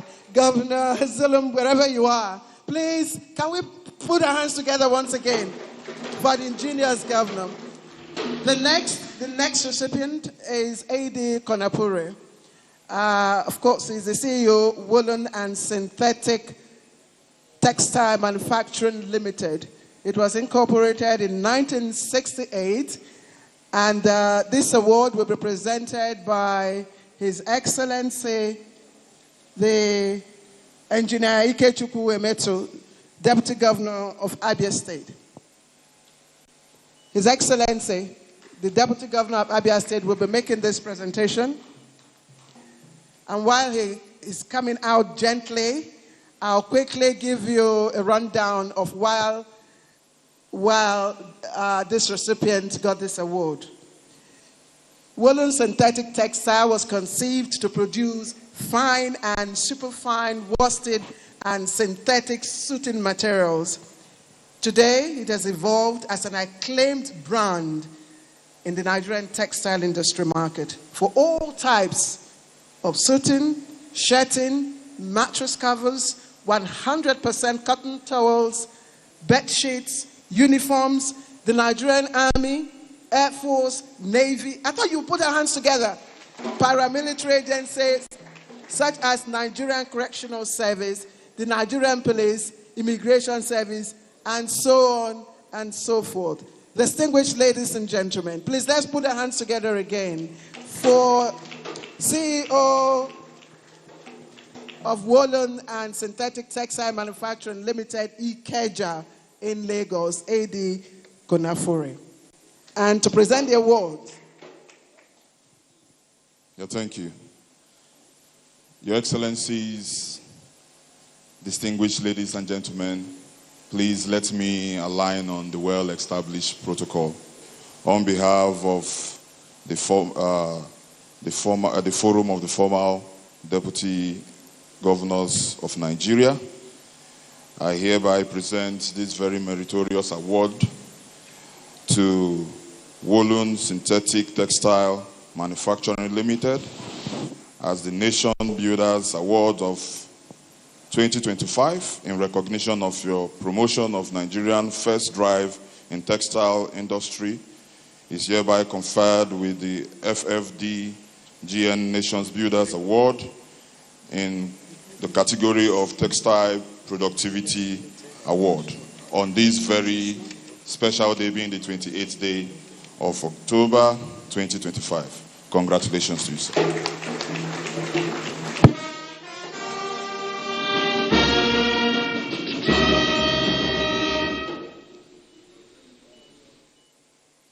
Another round of applause for Woolen Synthetic Textile Manufacturing Limited.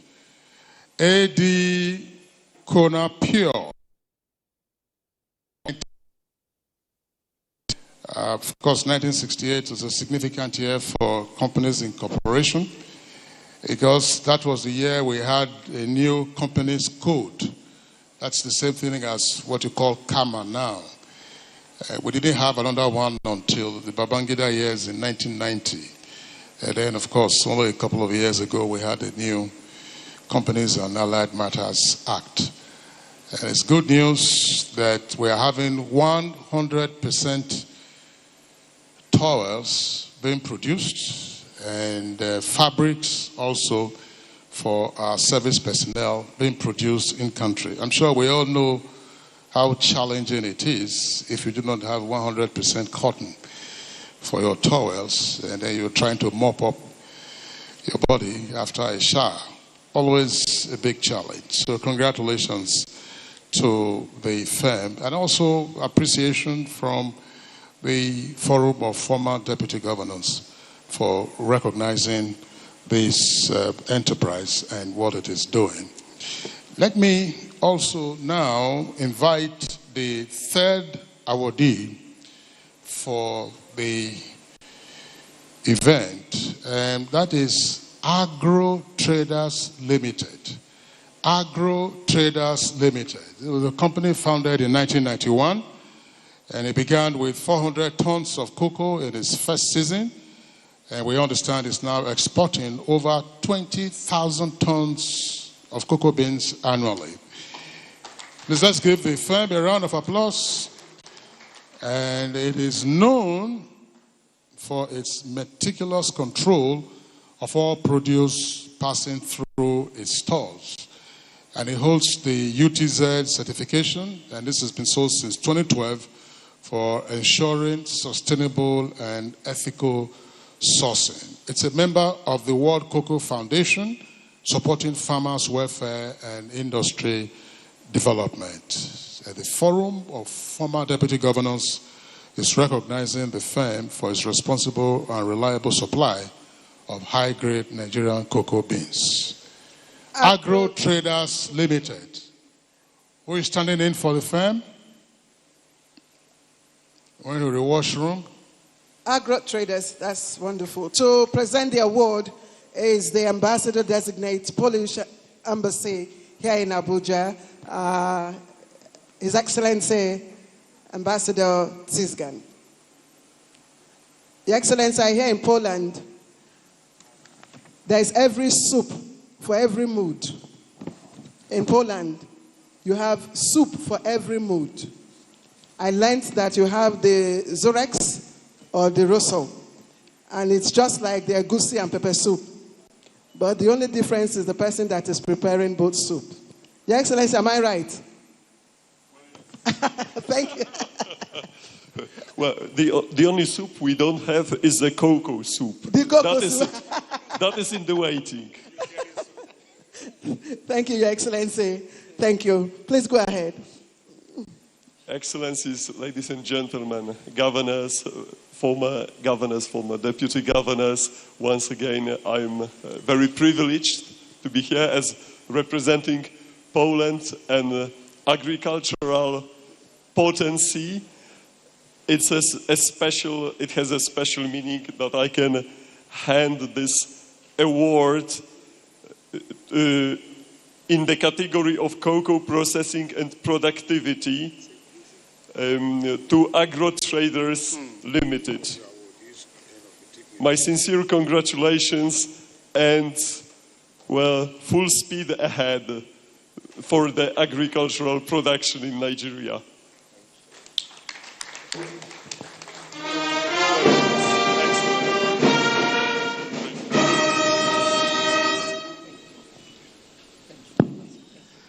So, Your Excellencies, we will,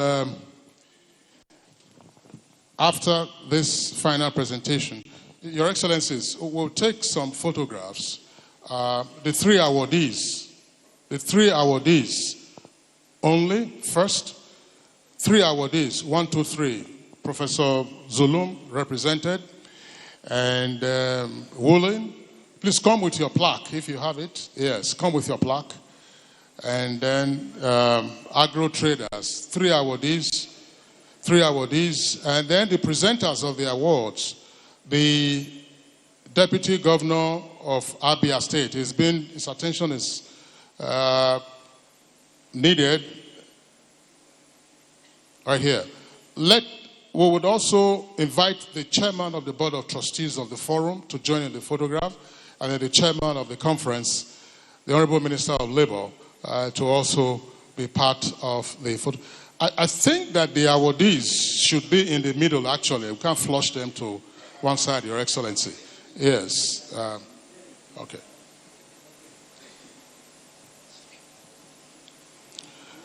Are we good with this photo shoot?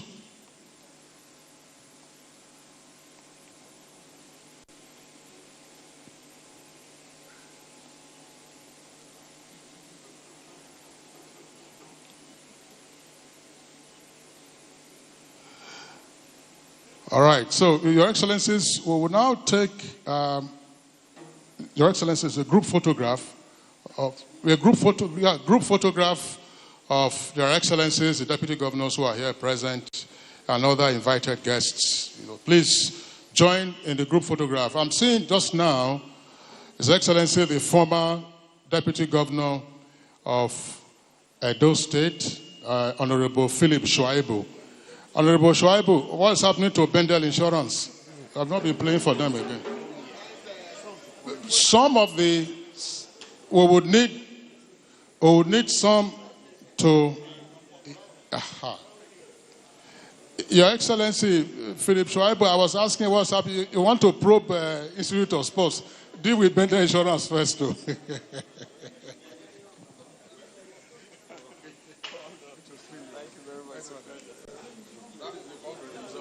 Yes, the Comrade Deputy Governor. Thank you. Sorry.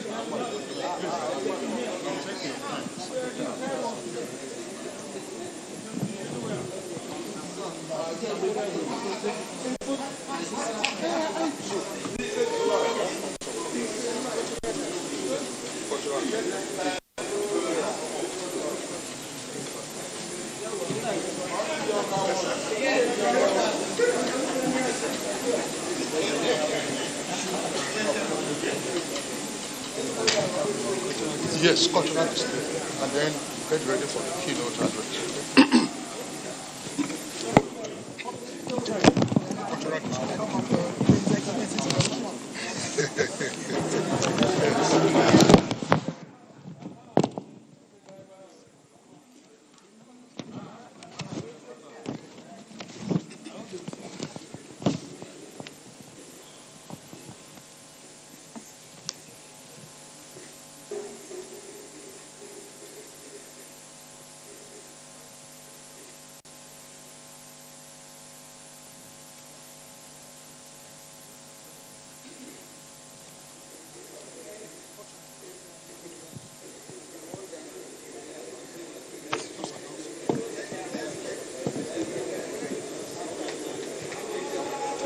Yes.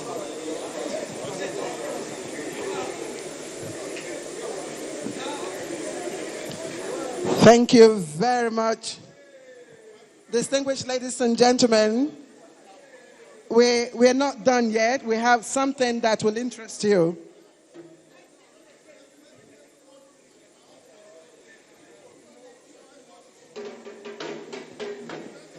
Distinguished ladies and gentlemen,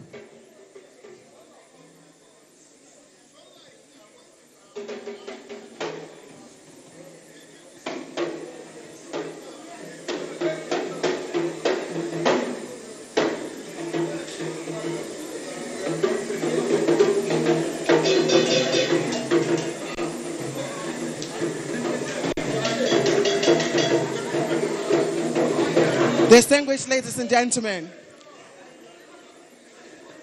I'd like to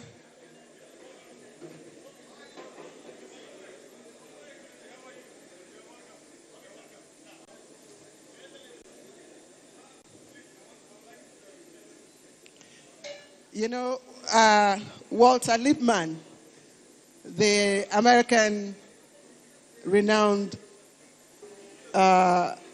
writer and political scientist, he captured the essence of culture that I always cherished, that I always recall.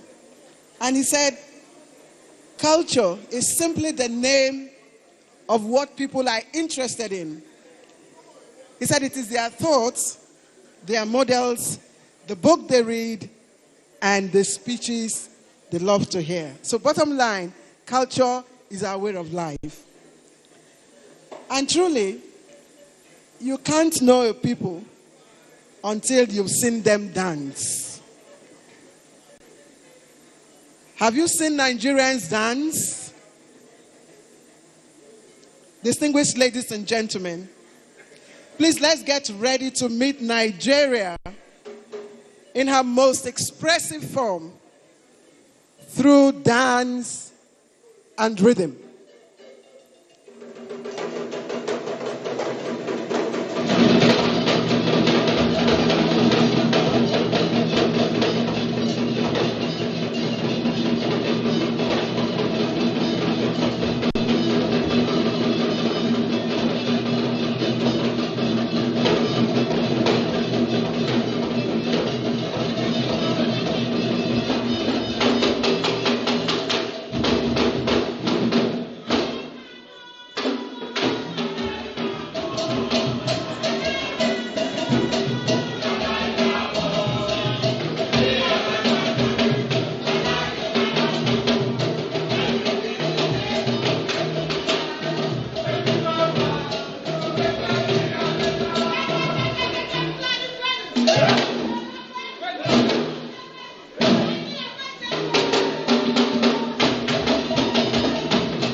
Your Excellencies, special invited guests, ladies and gentlemen, please let's give another round of applause to the cultural troupe for the short but impactful performance that we've had. We will recognize some of the dignitaries who are here in our midst, and some who are also members of the forum. His Excellency Patrick Ekpotu, former Deputy Governor of Akwa Ibom State. Please let's give him a round of applause. He was deputy to the incumbent President of the Senate, Godswill Akpabio. Let's also recognize His Excellency Amobayo Marvelous. Amobayo Marvelous. Amobayo Marvelous. All right, so thank you very much for being around. Yeah.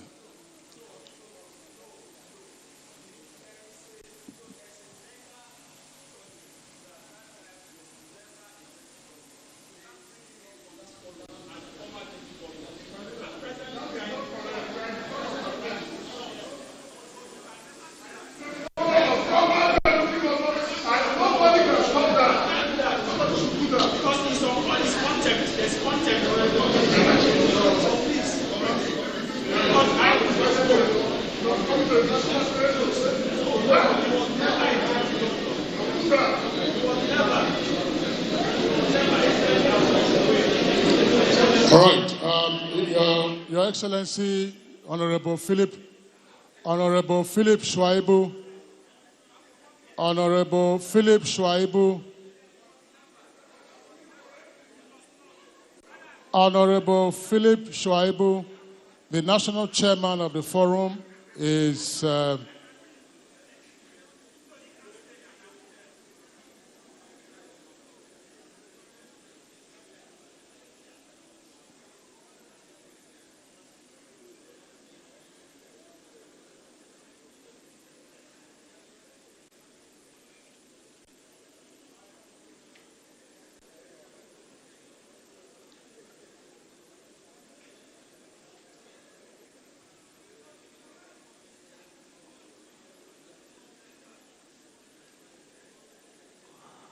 all right, so while that is being sorted out, Your Excellencies, let me recognize, as provided by the Secretariat for this conference, the former Deputy Governor of Zamfara State, His Excellency Senator Hassan Mohammed Guzo. Please let's welcome His Excellency Hassan Guzo, former Deputy Governor of Zamfara State.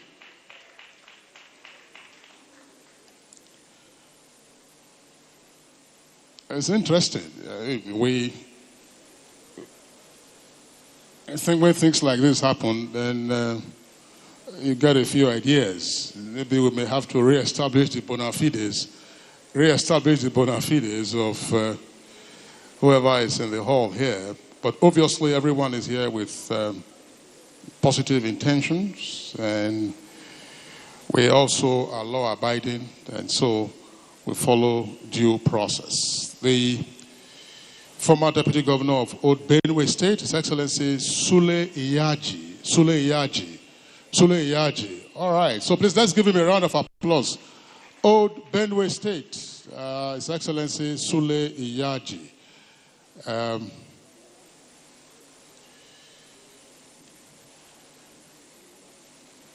Ladies and gentlemen, if you have a hard copy of the program, there are also soft copies available. You would have noticed that we are supposed to have two chairmen, chairman and a co-chair. And it turned out that one of the chairmen wasn't immediately available. And the chairman, who was in situ in a representative capacity, had fought until a moment ago after the photo sessions. He had also delivered the chairman's remarks and declared the conference open. But I have some information. I have not confirmed exactly what happened, but my source, should I say sources now, because that means I double-checked. But my sources indicate that there seemed to have been some miscommunication between the chairman and his staff. So, not between the secretariat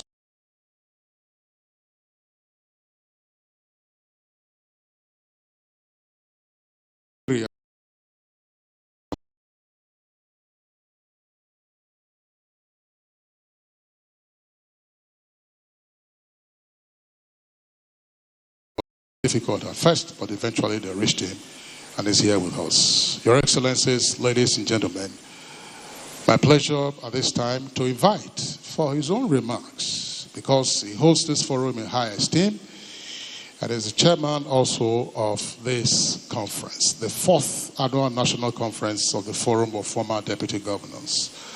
Distinguished Senator Ayim Pius Ayim, former President of the Senate of the Federal Republic, and also former Secretary to the Government of the Federation. Please, let's welcome him with a much louder round of applause to the microphone and to the podium.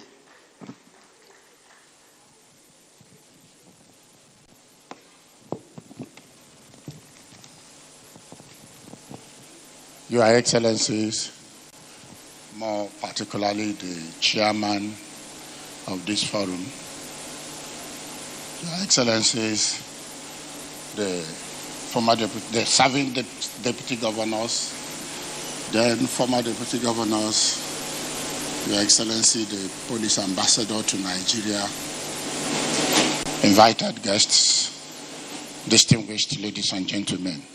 Let me thank the MC for trying to make excuses for me. But actually, it would have been most regrettable if I am not able to make it to this event, because I look forward to it.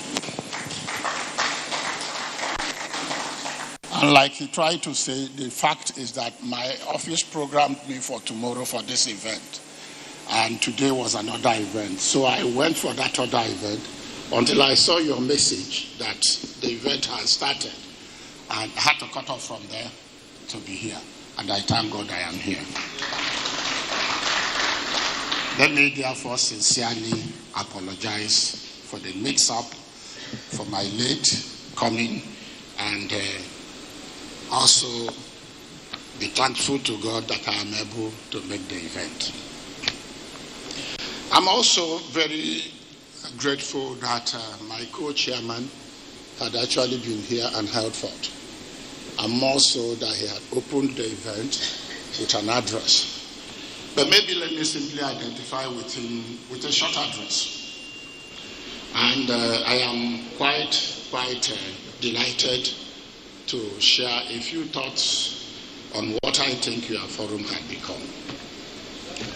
So, distinguished ladies and gentlemen, I am grateful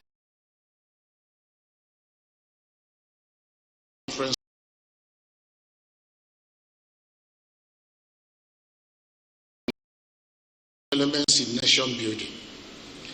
I was told that in the past, your conference teams included the following: nation building in challenging times, partnering in the shared vision for good governance and sustainable development, strategic solution to good governance, food security and sustainable growth in Nigeria. And this year's conference theme is boosting Nigeria's productive future for effective national good and self-reliance, harnessing leadership, industry and innovation for effective policy implementation. Let me start by saying that of all former national office holders fora, the former Deputy Governors Forum appear to have become the most focused, most productive, and most impactful in their contributions to our efforts in nation building. I am not sure there is any former office holders forum that has issues as this. It is therefore an opportunity to congratulate the chairman and members of the Forum of Former Deputy Governors for your steadfastness and patriotic commitment to nation building. Speaking of this year's theme, I am to say that the imperative of productive economy was never lost on the various governments of Nigeria since 1960. This is because at times when people talk about productive economy today, it will appear as if it's a new idea. And it is to my knowledge that since 1960, it had been the concern of every government in Nigeria. The resurgence of the clamor for productive economy through industrialization today only underscores the economic and social setbacks the nation has suffered due to failed attempts on industrialization. It is instructive to point out that at the core of the first National Development Plan of 1962 to 1968, and indeed the subsequent rolling plans, including the Indigenization Decree of 1977, were policies to encourage and facilitate industrialization. These efforts yielded great results in the 80s as industrial clusters and activities became prominent in various parts of the country. Example, Gompai in Kano, Kakuri in Kaduna, Onitsha in Anambra State, Aba in Abia State, Ikeja in Lagos State, and so on. I am to say that the collapse of these efforts is not as a result of lack of knowledge of its benefits, particularly its benefits for job creation and economic stability.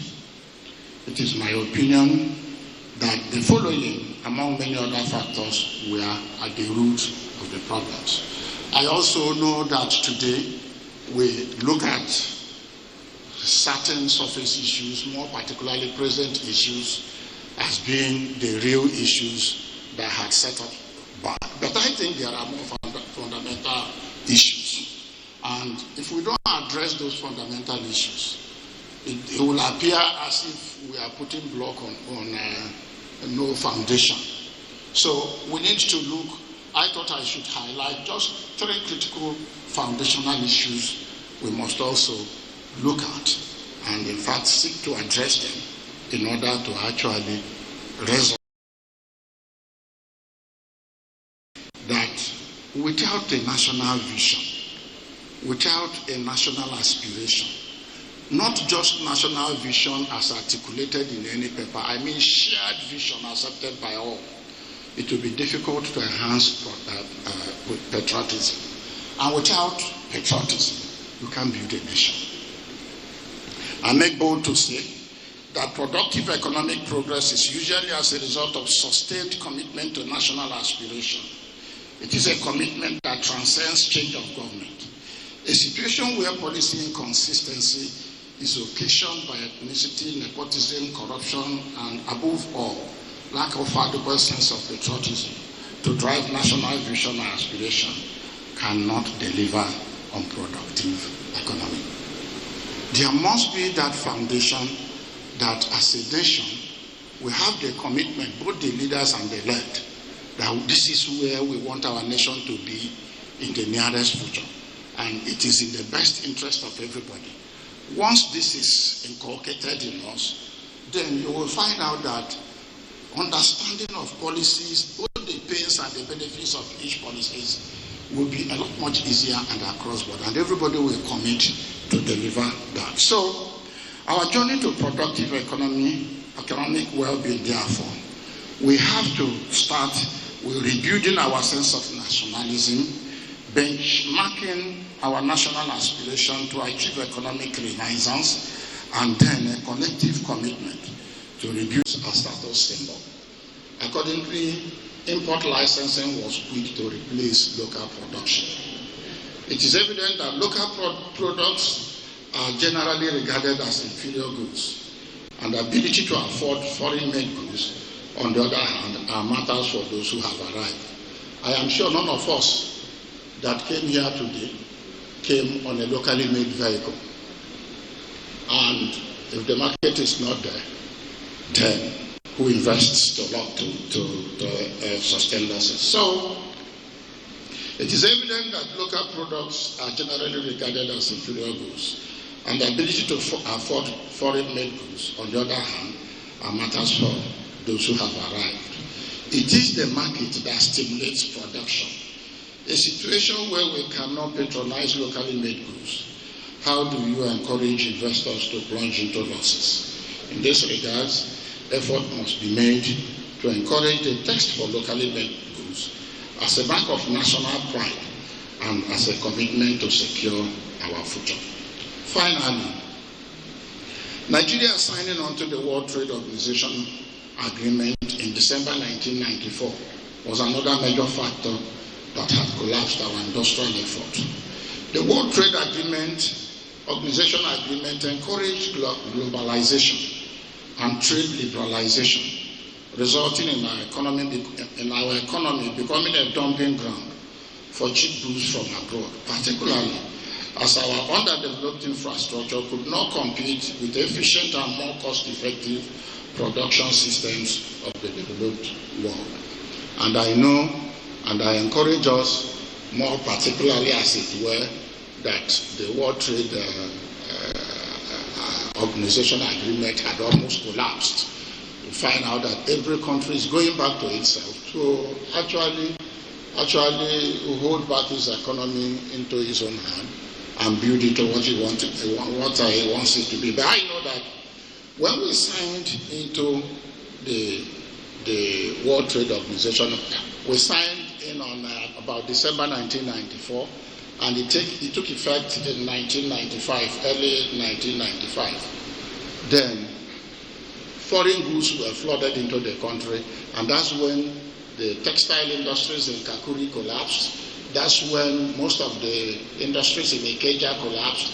That's when Onitsha collapsed. In fact, that's when most of our industrial progress actually collapsed. Because I remember one day asking one garment producer in Aba, why wouldn't you go back to what you were doing before? Because he had closed. He said, look, if you produce at 5 naira per garment, and somebody imports to sell at 2 naira per garment, then there is just no way you can compete with that person. And that's what it was. So most industries had to collapse because they could not compete. And if we don't protect our economy, there is no way it can actually withstand a more cost-effective production environment abroad, to actually deliver on the expectations of the market. So there is no gainsaying that every successful local productive economy not only enjoy policy protection, but also enjoy competitive production environment. If you must expect quick turnaround in local production, we must protect our market. We must enhance our infrastructure. We must secure our environment, and so on. I have chosen to highlight just these 3 points only because we have guest speaker who will do justice to the theme of the day. However, I think that the way to go is to acknowledge that our national institutions and our sense of patriotism have been seriously weakened. Therefore, we need to accept the fact that there is no magic that can reverse our economic weakness overnight. It will be misleading for anybody to think that it is a simple task to revise our economic misfortunes. For any meaningful respite to be achieved in a record time, we need the concerted effort of our leaders and the people to commit to a renewed determination to reposition our country on the path that will implant patriotism in the citizens, without which every industrial policy of any government whatsoever will be sabotaged and it will not work.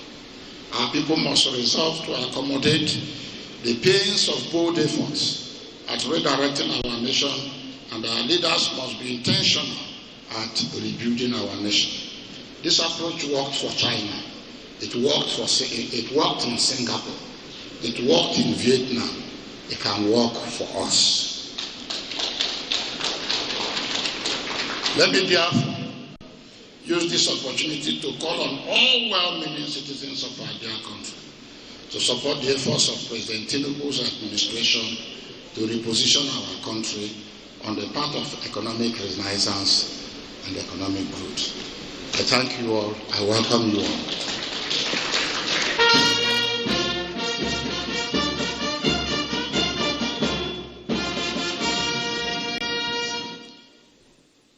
Please, let's put our hands together again for distinguished Senator Ayim Pius Ayim, former President of the Senate of the Federal Republic of Nigeria during the 5th National Assembly. His name alone rings with purpose, steady, balanced, and of course, resonates like the man himself. Distinguished ladies and gentlemen, we're gradually moving to the critical period, and that's the time to take our keynote address. But before then, let me quickly take these recognitions. Engineer Dauda Musa, FNSE, Executive Committee member, representing President of the Nigerian Society of Engineers, Engineer Margaret Aino Oguntala, FNSA. Please, can we put our hands together? Thank you, sir. Let me also quickly acknowledge Professor Onje Gie Wado, former Deputy Governor of Nasarawa State, who also is a BOT member. Can we put our hands together, please? And His Excellency Patrick Ekwotu, former Deputy Governor of Akwa Ibom State. He's also here. Can we put our hands together? Thank you, sir. For those of you who are putting your hands together, thank you. Please put your hands together again. Aha. This side of the hall, you're all quiet. Please, can you put your hands together for the Forum of Deputy Governors? Thank you. Thank you. And you know what? Our keynote address will be taken by a very special person. Professor Tanko Ishaya is the Vice Chancellor of the University of Jos, a place I dreamt to further my education. Unfortunately, I couldn't. Lagos State said, I must go to Akokite. Hello, greatest Akokite. So Professor Tanko Ishaya will be giving us the keynote address. I'm trying to get a bit of his profile. Apart from being the VC of University of Jos, I am also told he's a tech and innovation advocate. Thank you very much, sir. I wanted to say more. Should I continue? I should wait. Please, let's put our hands together for our keynote address, Professor Tanko Ishaya.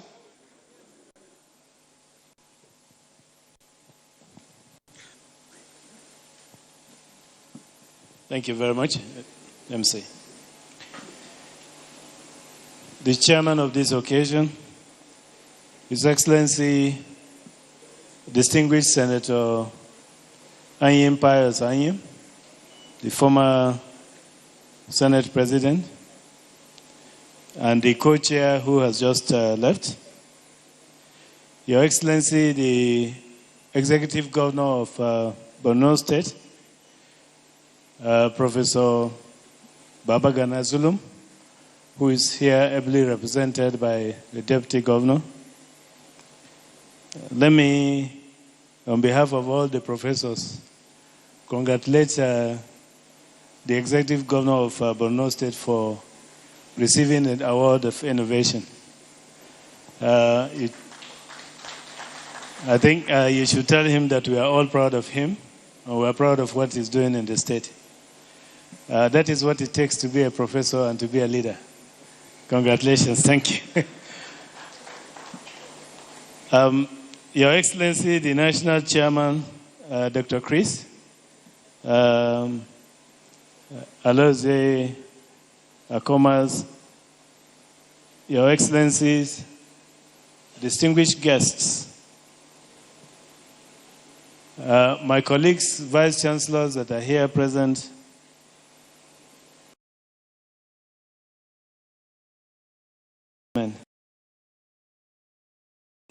stand behind or hide behind an excellent protocol that has already been established to deliver my keynote address. Even though, like I was just saying, sharing that His Excellency, distinguished Senator Ayim Pius Ayim, has already delivered a keynote address.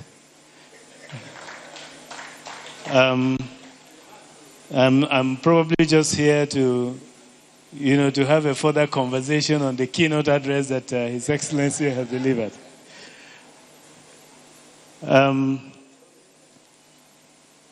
It is indeed with both an honor and privilege that I stand before this gathering of distinguished, eminent statesmen and women, seasoned administrators, and patriotic Nigerians whose service to our nation continues to shape its democratic and developmental journey. I thank the forum sincerely for inviting me to share thoughts on the topic that goes to the heart of Nigeria's economic transformation, which is Nigeria's productive capacity for national growth and self-reliance, the role of leadership, industry, innovation in policy implementation. I believe also that the sub-themes are very apt and engaging. Your Excellencies, this subject is timely, visionary, and necessary because it compels us to look beyond the rhetorics and focus on the mechanisms that will enable Nigeria to achieve sustainable growth, inclusive prosperity, and genuine self-reliance. Is the highest sum of goods and services that the national economy can conveniently produce at full and efficient employment of its total resources, and so on and so forth. In other words, productive capacity is the overall potential output in relation to the factors of production. This includes labor, capital, entrepreneurship, technology, and of course, its natural resources. Your Excellencies, there's no debate on the abundance of resources available in Nigeria. There's no local government in Nigeria that is currently lacking in resources that will assist in the building of a strong nation with a sustainable economy. The task before us is how to boost the productive capacity and make Nigeria great. The strength of every nation depends on its productive capacity, no doubt. The ability to generate goods, services, ideas, and technology that meet domestic needs and contribute to global value chain. So there's two things here. When His Excellency emphasized on the local aspect of it, but also we need to contribute to the global value chain. It is not merely about having resources. It is about having the capacity and the discipline to transform those resources into wealth and well-being.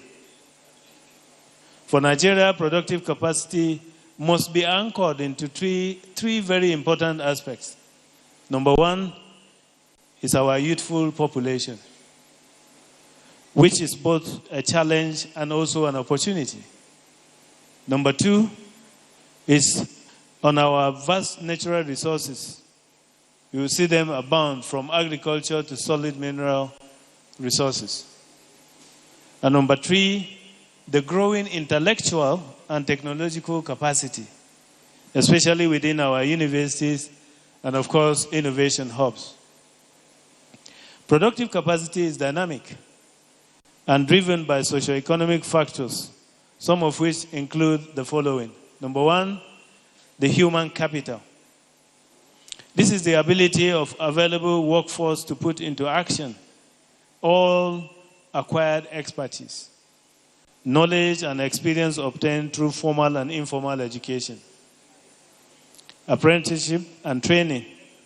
The role of educational institutions is curriculum and sensitivity to both the local and, of course, the global challenge is very key. Number two is the physical capital. We are in the digital age. No nation can play down the role of technology in fostering productive capacity.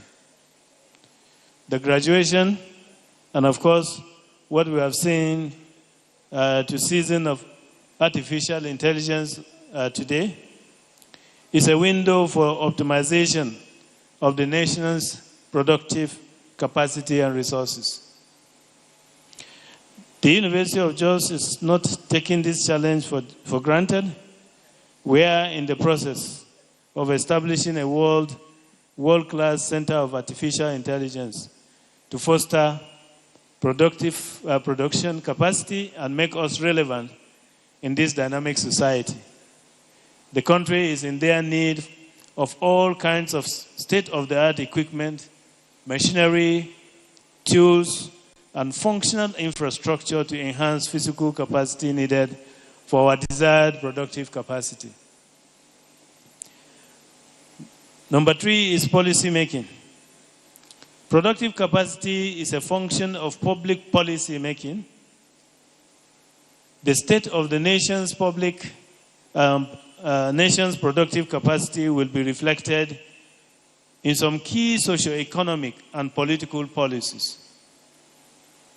This is more visible in monetary policies, such as the interest rate, regulation of fiscal policy, and review of investments in both private and public sectors.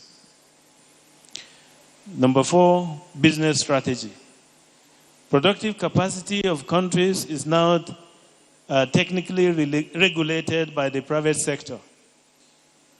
In most cases, the strategies deployed by the private sector gives a path to what the government will do, and decisions to be taken in addressing some of the emerging challenges.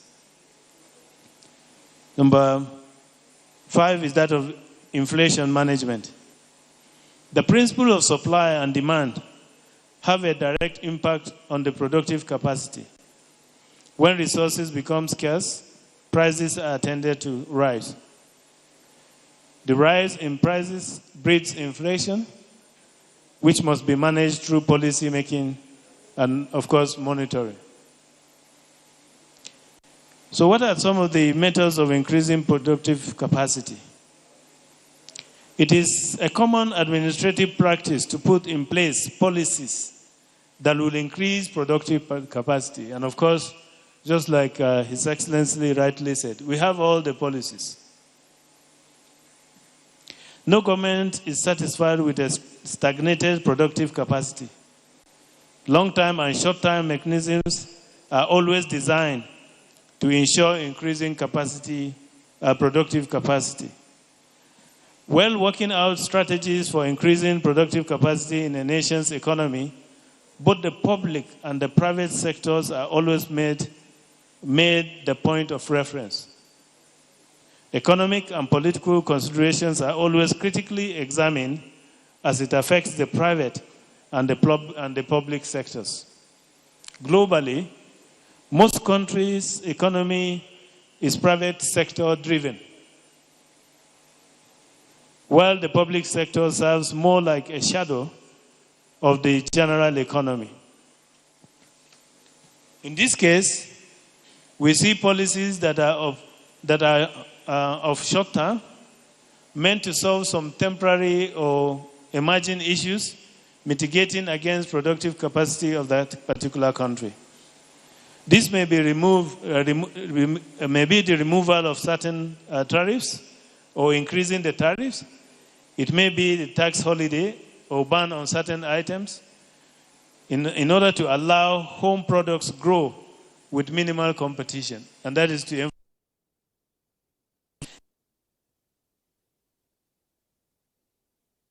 and protection of the weak will promote productive capacity of the country.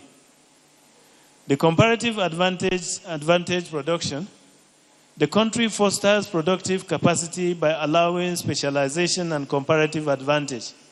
This can be done within the country, allowing localities grow their own special products. This may also be extended into international cross-border, allowing people produce what is cheaper and buy what it is produced at a more lower rate.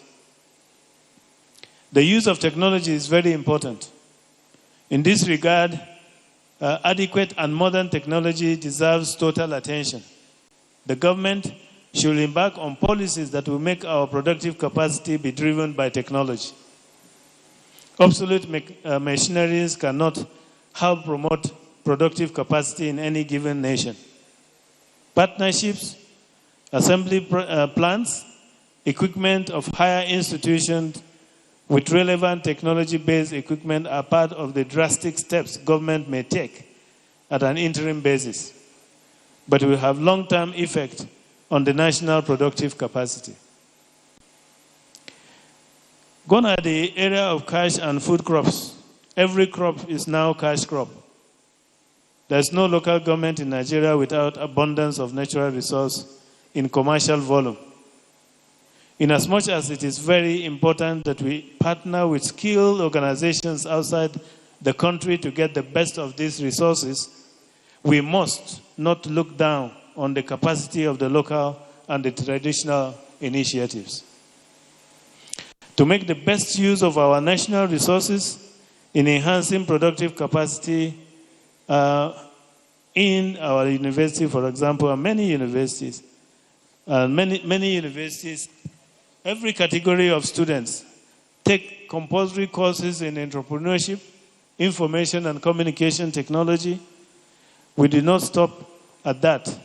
We now have most of the universities now have centers of entrepreneurship, and also the National Universities Commission run degree programs in entrepreneurship. Cyber security studies, public administration, and several other courses that will promote productive capacity at both public and private sectors are those that we are supposed to concentrate on. As far as institutions is concerned, government institutions must rise to the challenge of present-day realities. The institutions should not stick to laws and acts that are no longer useful to the present needs. Government institutions should lead the crusade for a progressive, productive capacity instead of allowing the private sector to dictate completely the tune. A productive institution will bring a new dawn, era of productivity, discipline, stability, and socio-economic transformation. This dawn is what we refer to as the national growth.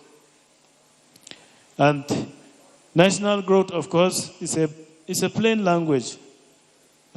Is the increase in the quality and quantity of goods and services produced by the nation's economy. This is usually measured by the country's gross domestic product. It involves the expansion of the economy through measures such as tax reform, government investment, and international collaborations. Growth in any country is very important for the upliftment of the citizens' welfare, as it translates into socio-economic transformation of that particular nation. Let's now look at some of the steps, because we are talking about national growth, some of the steps for national growth and self-reliance. There are several steps a nation can take to attain national growth through productive capacity.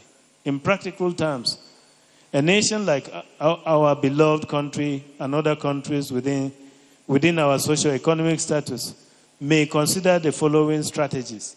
Number one, enlarge economic costs. We are to systematically open up every avenue that will increase our capacity to expand goods and services, but both for local and international consumption. We should engage our institutions to identify what can boost our economy, new areas of activities, and the demands at home, and of course, what are the demands internationally. We need to consciously adopt measures that inflation will adjust the country's gross domestic product over certain targeted periods. We need think tanks and strategic actions. There are several agencies and institutions with the capacity to prepare policy papers and working documents that will guide the government to embark on policies and programs that will foster good governance. There should also be a focus on digital revolution. Nigeria is very ripe for massive digital governance. We will agree, Your Excellencies, with me that the present government is taking bold steps to enhance digital government. Our investment in digital technology is the master key for growth and development of the country. We must, at every level, make technological advancement our driving force. The universities, especially our university, have taken several steps in promoting technology through applicable steps. These are visible in our Center of Food Security, in our Center of Excellence in Food Security, Centers of Excellence in Phytomedicine Research and Development, centers in the College of Medical Sciences, and so on and so forth. Promoting and, of course, investing in digital technology and innovation is also seen as a key driver of national growth and development. There's also, of course, the legacy of continuity. Legislation that will ensure continuity of lasting programs and policies should be put in place with provisions that will include compliance. Policy should not be regime-based. It should outlast the regimes. Review of policies and programs should not be a political agenda, but a national agenda. Your Excellencies, I will not preempt our erudite scholars who are fully prepared to take us through 5 impactful sessions. However, let us remind ourselves of the Nigerian's recent gross domestic product economic growth. Nigeria's GDP grew by only 4.23% in the second quarter of 2025, which is the fastest rate in 4 years. However, for the third quarter, we experienced a slow projection of 3.9%. This came to be simply probably because of the delayed efforts of some monetary policies that are easing instability in capital flow and also that of oil prices. The good news, however, is that other economic indicators present a positive environment, such as the decline in inflation and the recovery of services and non-oil sectors. National self-reliance. Your Excellencies, self-reliance does not mean isolation from global trade or technology. It means resilience. The ability to depend primarily on our internal strength, and that we are able to add value to our exports and reduce dependency in imported goods and foreign expertise. Yet, despite our abundant resources, Nigeria's economy remains very, very vulnerable and underproductive. We export crude oil, but import refined petrol. We grow food, but still depend on imports. We educate brilliant minds, but often fail to harness their creativity. And instead, we allow other countries come in and pick these brilliant brains to their own countries and explore the creativity, their potentials, in order to grow their self-reliance and self-sufficiency. This is not a lack of potential. It is, to my own thinking, it is a leadership and a policy execution gap. And that's an area that we really need to focus on. I am very optimistic that we have a clear course to sail to greatness as a country. What we need is the political will, the sense of patriotism, identifying resourceful personnel and institutions that will put into use all the potentials in them, and government willingness to accept the professional input without political discrimination. This we can attain through a deliberate national self-reliance. This simply means we must be conscious of our identity as a sovereign nation. We must throw away the garment of dependence, create a deep sense of patriotism that will take into consideration our capacity as a nation, the steps to clear political agenda that will bring to fore our economic potentials, the comparative advantages of self-sufficiency, lasting integrity, inclusiveness, and of course, national security. For us as a nation, I think we have 5 key steps to enhance national self-reliance needed for boosting our productive capacity. These, of course, include, number 1, engaging citizens in economic and political affairs of the country. Let the citizens have confidence in government, in governance, through inclusive policies, creating a sense of belonging with equal opportunities. This will translate to a culture of productive way of life, propelled by commitment, sacrifice, and active participation in matters that will promote unity and, of course, economic development. Upholding national sovereignty. The sovereignty of Nigeria should not be compromised in whatever disguise. No economic ties should enslave citizens and reduce governance to agent of foreign capital or neo-colonial leadership under the tag of globalization. Internal security of the nation is a key sign of legitimate governance. The government should not compromise its internal security.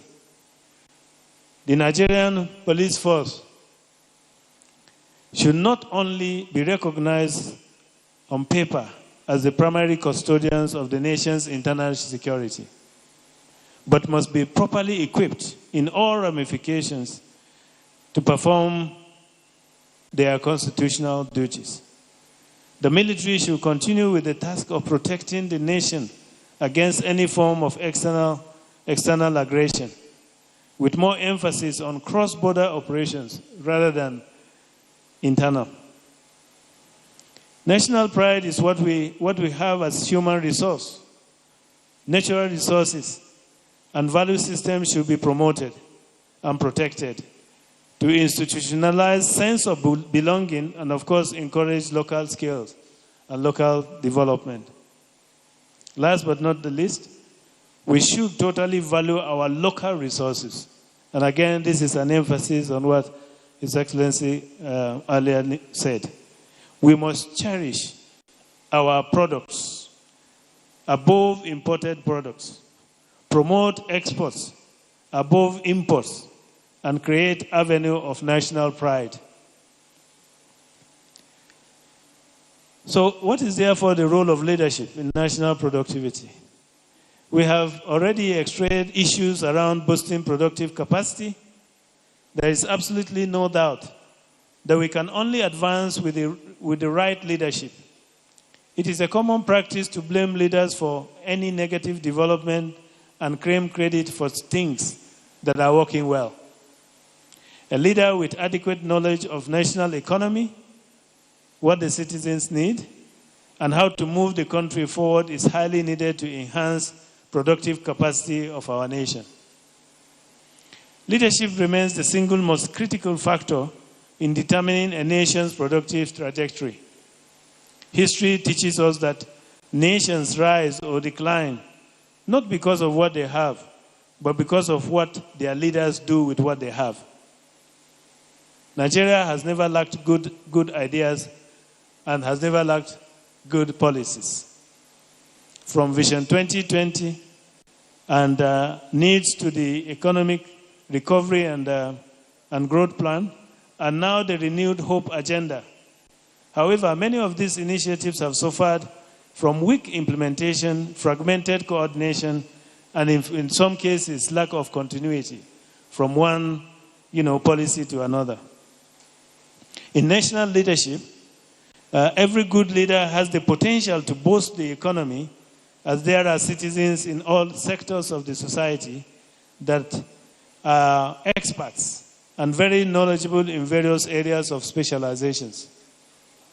Without parochial sentiments, a good leader will scout or shop for good hands, experts who can support the country, not primarily his administration, but the country as a whole.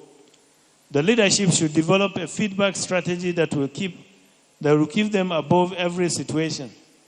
This means that the leader must be teachable, learning new facts, and allowing the experts to give professional submissions and advice. The leadership should devote resources for training and research, not holding to traditions that are not productive. Regular updates from various sectors, and also interact with organizations and countries with similar productive interests for collaboration and protection of the collective interest. The need to have legislative backing that will protect and promote productive capacity is very important. The laws may be amended based on emerging trends, not holding to unproductive and unprofitable legislation. Business environment should be friendly and promising with brighter future. This is the task of leadership. The local actors must be protected, especially those that are weak in terms of resource and capital. Relevant financial institutions and support agencies should be put in place by leadership to boost productive capacity. To unlock productive capacity, our leadership at all levels must, one, provide long-term vision that transcends political cycles. Number two, ensure policy consistency regardless of the change of administration. Number three, promote meritocracy and competence in public service appointments. Number four, lead with integrity, using public resources and public good. And of course, build institutions, not individuals, as the engines of governance continuity. The challenge before us is not a shortage of blueprints, but the failure to execute with discipline and accountability. A productive economy cannot grow in a climate where leadership lacks moral authority or where the rule of law is compromised. Industry. Of course, Your Excellencies, let us always bear in mind that industries are the engine of economic transformation. Industry converts ideas and policies into tangible outcomes. However, Nigeria's industrial base has remained fragile for decades, undermined by erratic power supply, in some cases, infrastructural decay, limited access to credit, and weak linkages between research and development. Industries, therefore, have a key role to play in boosting productive capacity in any given country. Let us quickly look at just 5 essential ways industries can boost productive capacity. Number 1, identifying dependable source of raw materials. Industry should be able to identify and sustain a dependable source of raw materials needed for consistent quality production. This will make production chains to be regular and minimize search for alternatives and unstable price, which may force production to stop. Number 2, humane and reliable conditions of service for the workers. This will eliminate rapid migration of workers. We have now seen we are actually on the Japa syndrome, where we see a lot of workers from various areas actually moving away, and industrial disputes. Hence, productivity will be steady and increase. Job security is very important in boosting productivity. Workers should have hope that they can build a career in their workplace if productivity is to be properly boosted. Number 3, consumer-friendly products and cost is very important. The consumers should be allowed to give feedback, and such feedback should be attended to. This will increase patronage and innovation in the products, as consumers will give accurate information on the need for improvement. Interaction with government for certain support or concessions that will protect the industry against foreign competition. This will keep the industry alive against the tyranny of big industries, who may be enjoying government backing against the local industries. Number 5, cost of production and selling prices of products must be in agreement if the industry want to remain in business and boost production.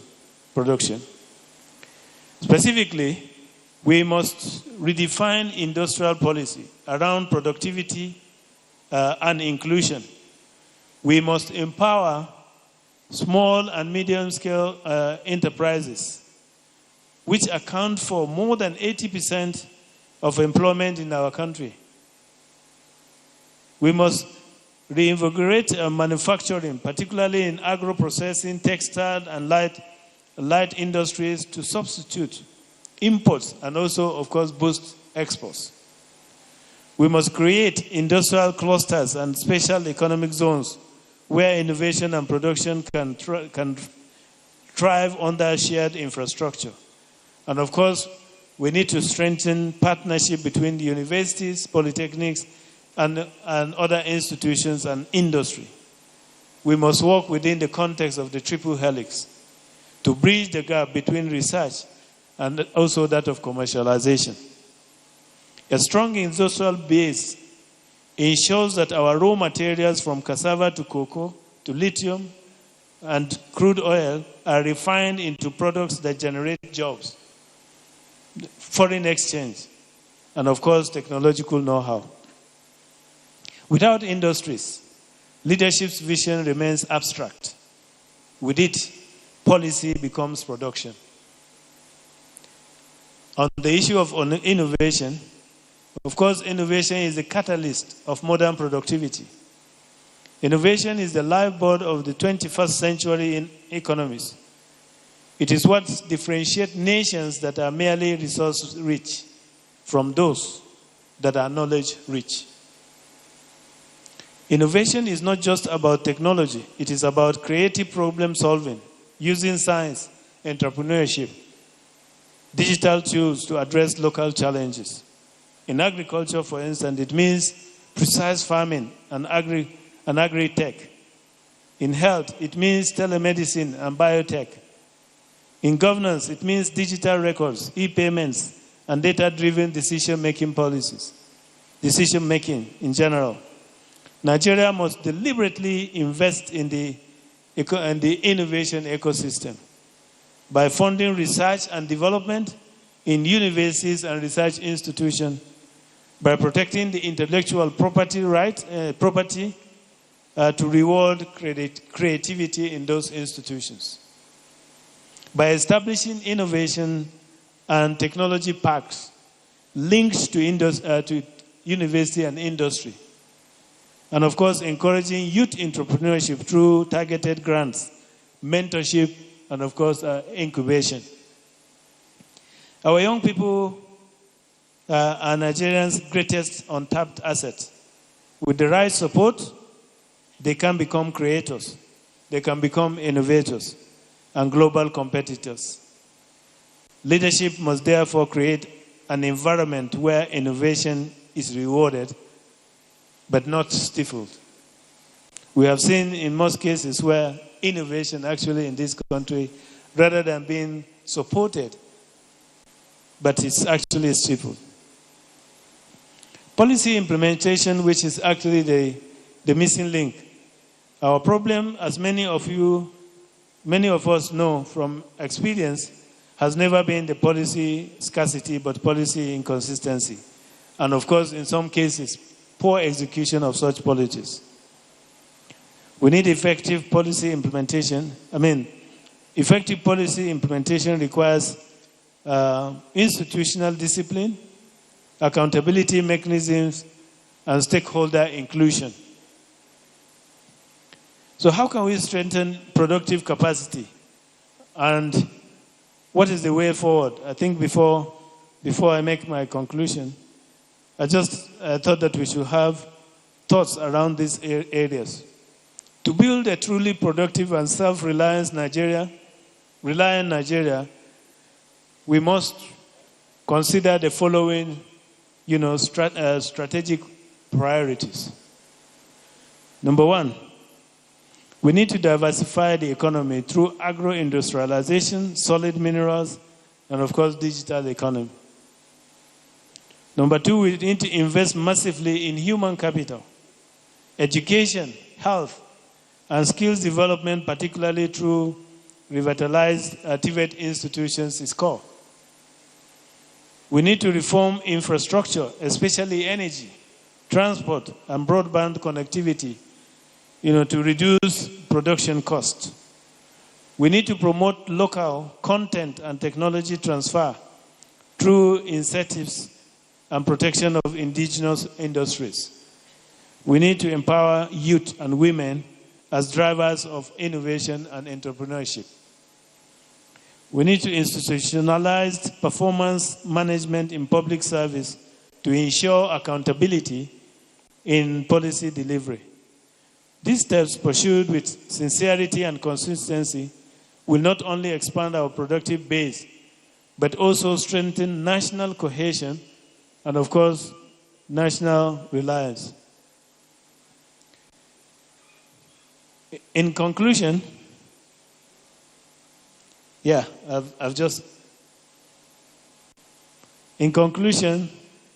leadership should be for self-reliant future. Your Excellencies, our former deputy governors, you have all been part of Nigeria's journey, a journey of promise, a journey of progress, and persistent challenge, unfortunately. But we must look forward.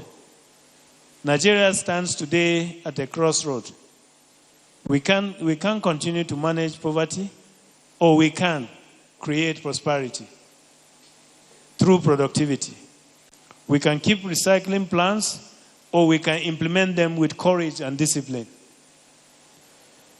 True self-reliance will not come from protectionism, but from production, from value creation, innovation, and responsible leadership that translates policy into progress.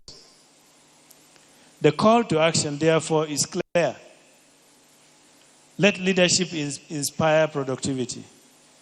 Let industry drive innovation. Let policy translate vision into measurable outcomes. If we align these three forces, leadership, industry, and innovation, Nigeria will not only achieve national growth, but also secure a future built on dignity, creativity, and self-sufficiency. Your Excellencies, I have briefly laid the foundation of what we are going to expect from our speakers and various panels. And like I said earlier before I started, I'm just here to discuss further the keynote address that His Excellency earlier on presented. My submission is that we have what it takes to boost productive capacity in Nigeria. This is not just the task of government, but a task for everybody. Let this forum, rich with wisdom and experience, continue to be a voice of principled leadership, sound economic vision, and effective governance in our beloved country. I want to note with a sense of appreciation and gratitude to our university, the University of Jos, that is very, very well represented and active in this noble forum. All the former deputy governors from Nasarawa State, Edo, I can see him there, and so on, alumnus, great alumnus of the University of Jos.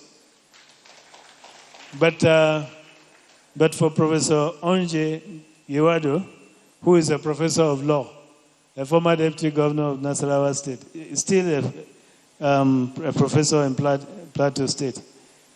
Let me, and of course for them, Pauline Talen, who was a product and a former honorable minister. Well, late Professor Sonny Theoden was a professor of political science who was a deputy governor, was also a vice chancellor of the great University of Jos.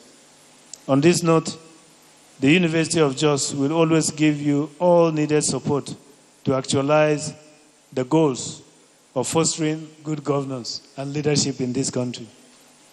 Let me use this opportunity with the permission of the chairman and that in a few days' time, the University of Jos will be hosting all Nigerian students for the Nuga Games 2025 from November 6th to 16th. I'm therefore standing here to officially invite all of you to join us as we celebrate also the University of Jos at 50. Okay. Thank you for your kind attention, and may God bless you. May God bless the Federal Republic of Nigeria. Thank you. I'm privileged. God bless you. Thank you.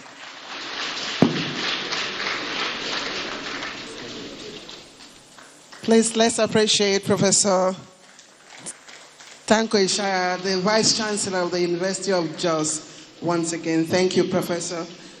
You have raised some thought-provoking issues, one of which you have asked that we begin to diversify. And I know that we have started diversifying our economy long before now. If not, Governor Umar Zulum of Borno State will not go home today with an award because he has been diversifying. But that brings me to one thing that I think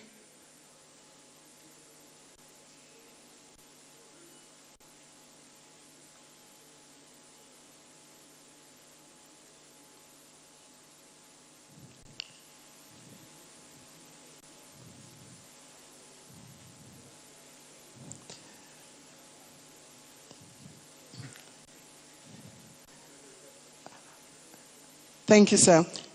So one capacity that I think that needs to be developed is leadership integrity. And in that way, I align my thoughts with Dr. Guki Adegoroye.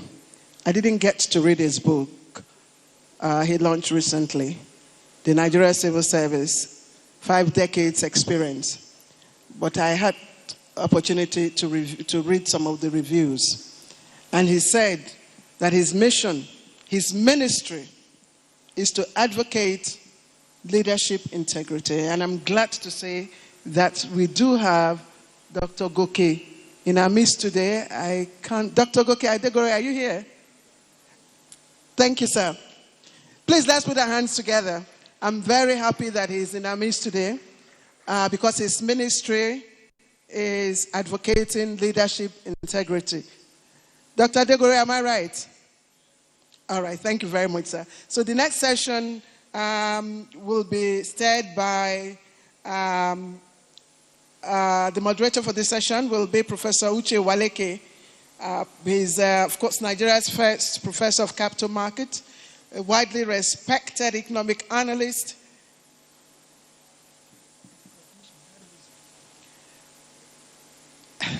A widely respected economic analyst who is widely sought after, and his analysis have made him one of Nigeria's most trusted voices in Nigeria's economic space. Let's put our hands together for the moderator of this session. Thank you very much. I'll quickly read out the panelists. Professor Adeyi Ademola.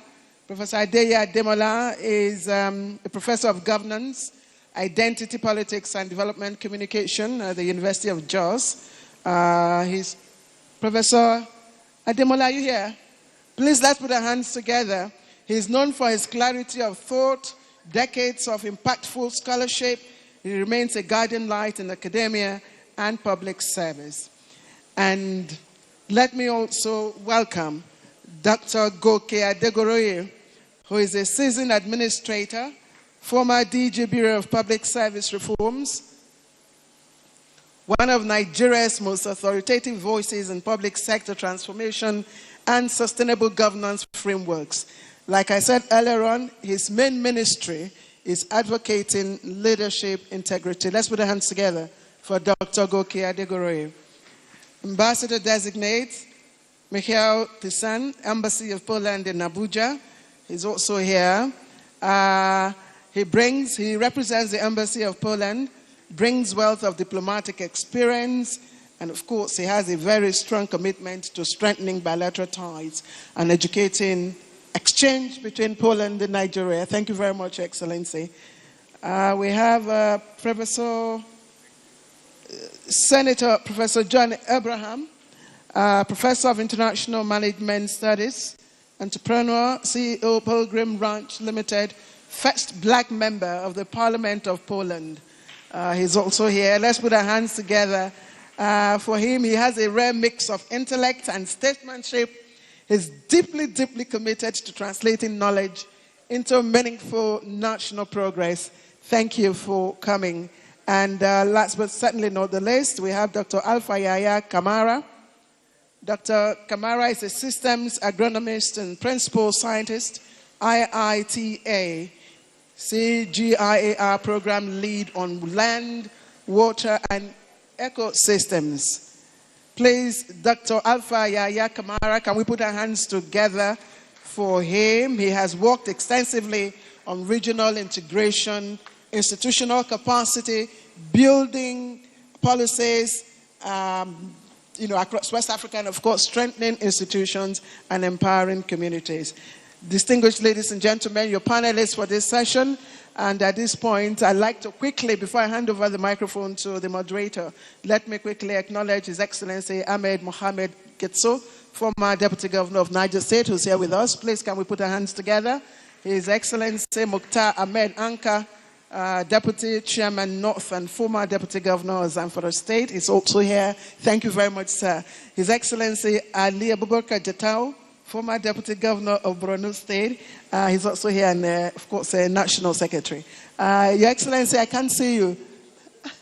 Oh, okay. Thank you very much. So, distinguished ladies and gentlemen, I now hand over the microphone to Professor Uche Uwaleke. Thank you, my sister. Your Excellencies, let me especially recognize the chairman of the occasion, former Senate President. Your Excellencies, the former governors, distinguished ladies and gentlemen, I'm aware that lunch is served, And so we are not going to keep you long. I intend to abridge this. We are expected to do this for 45 minutes or so, but we are going to be as brief as possible so we don't keep you, we don't allow your food to get cold. Your Excellencies, we have listened to the speaker, the Vice Chancellor of University of Jos. So we are here to do a deep dive on the paper, beautiful paper presented by him. As we are all aware, this administration had set for itself, or has an aspiration, to attain a $1 trillion economy by the year 2030. And in pursuit of that, it has set out an agenda, 8-point agenda, namely,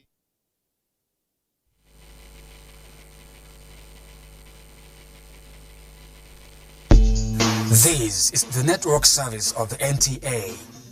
We now join our outside broadcast crew for a live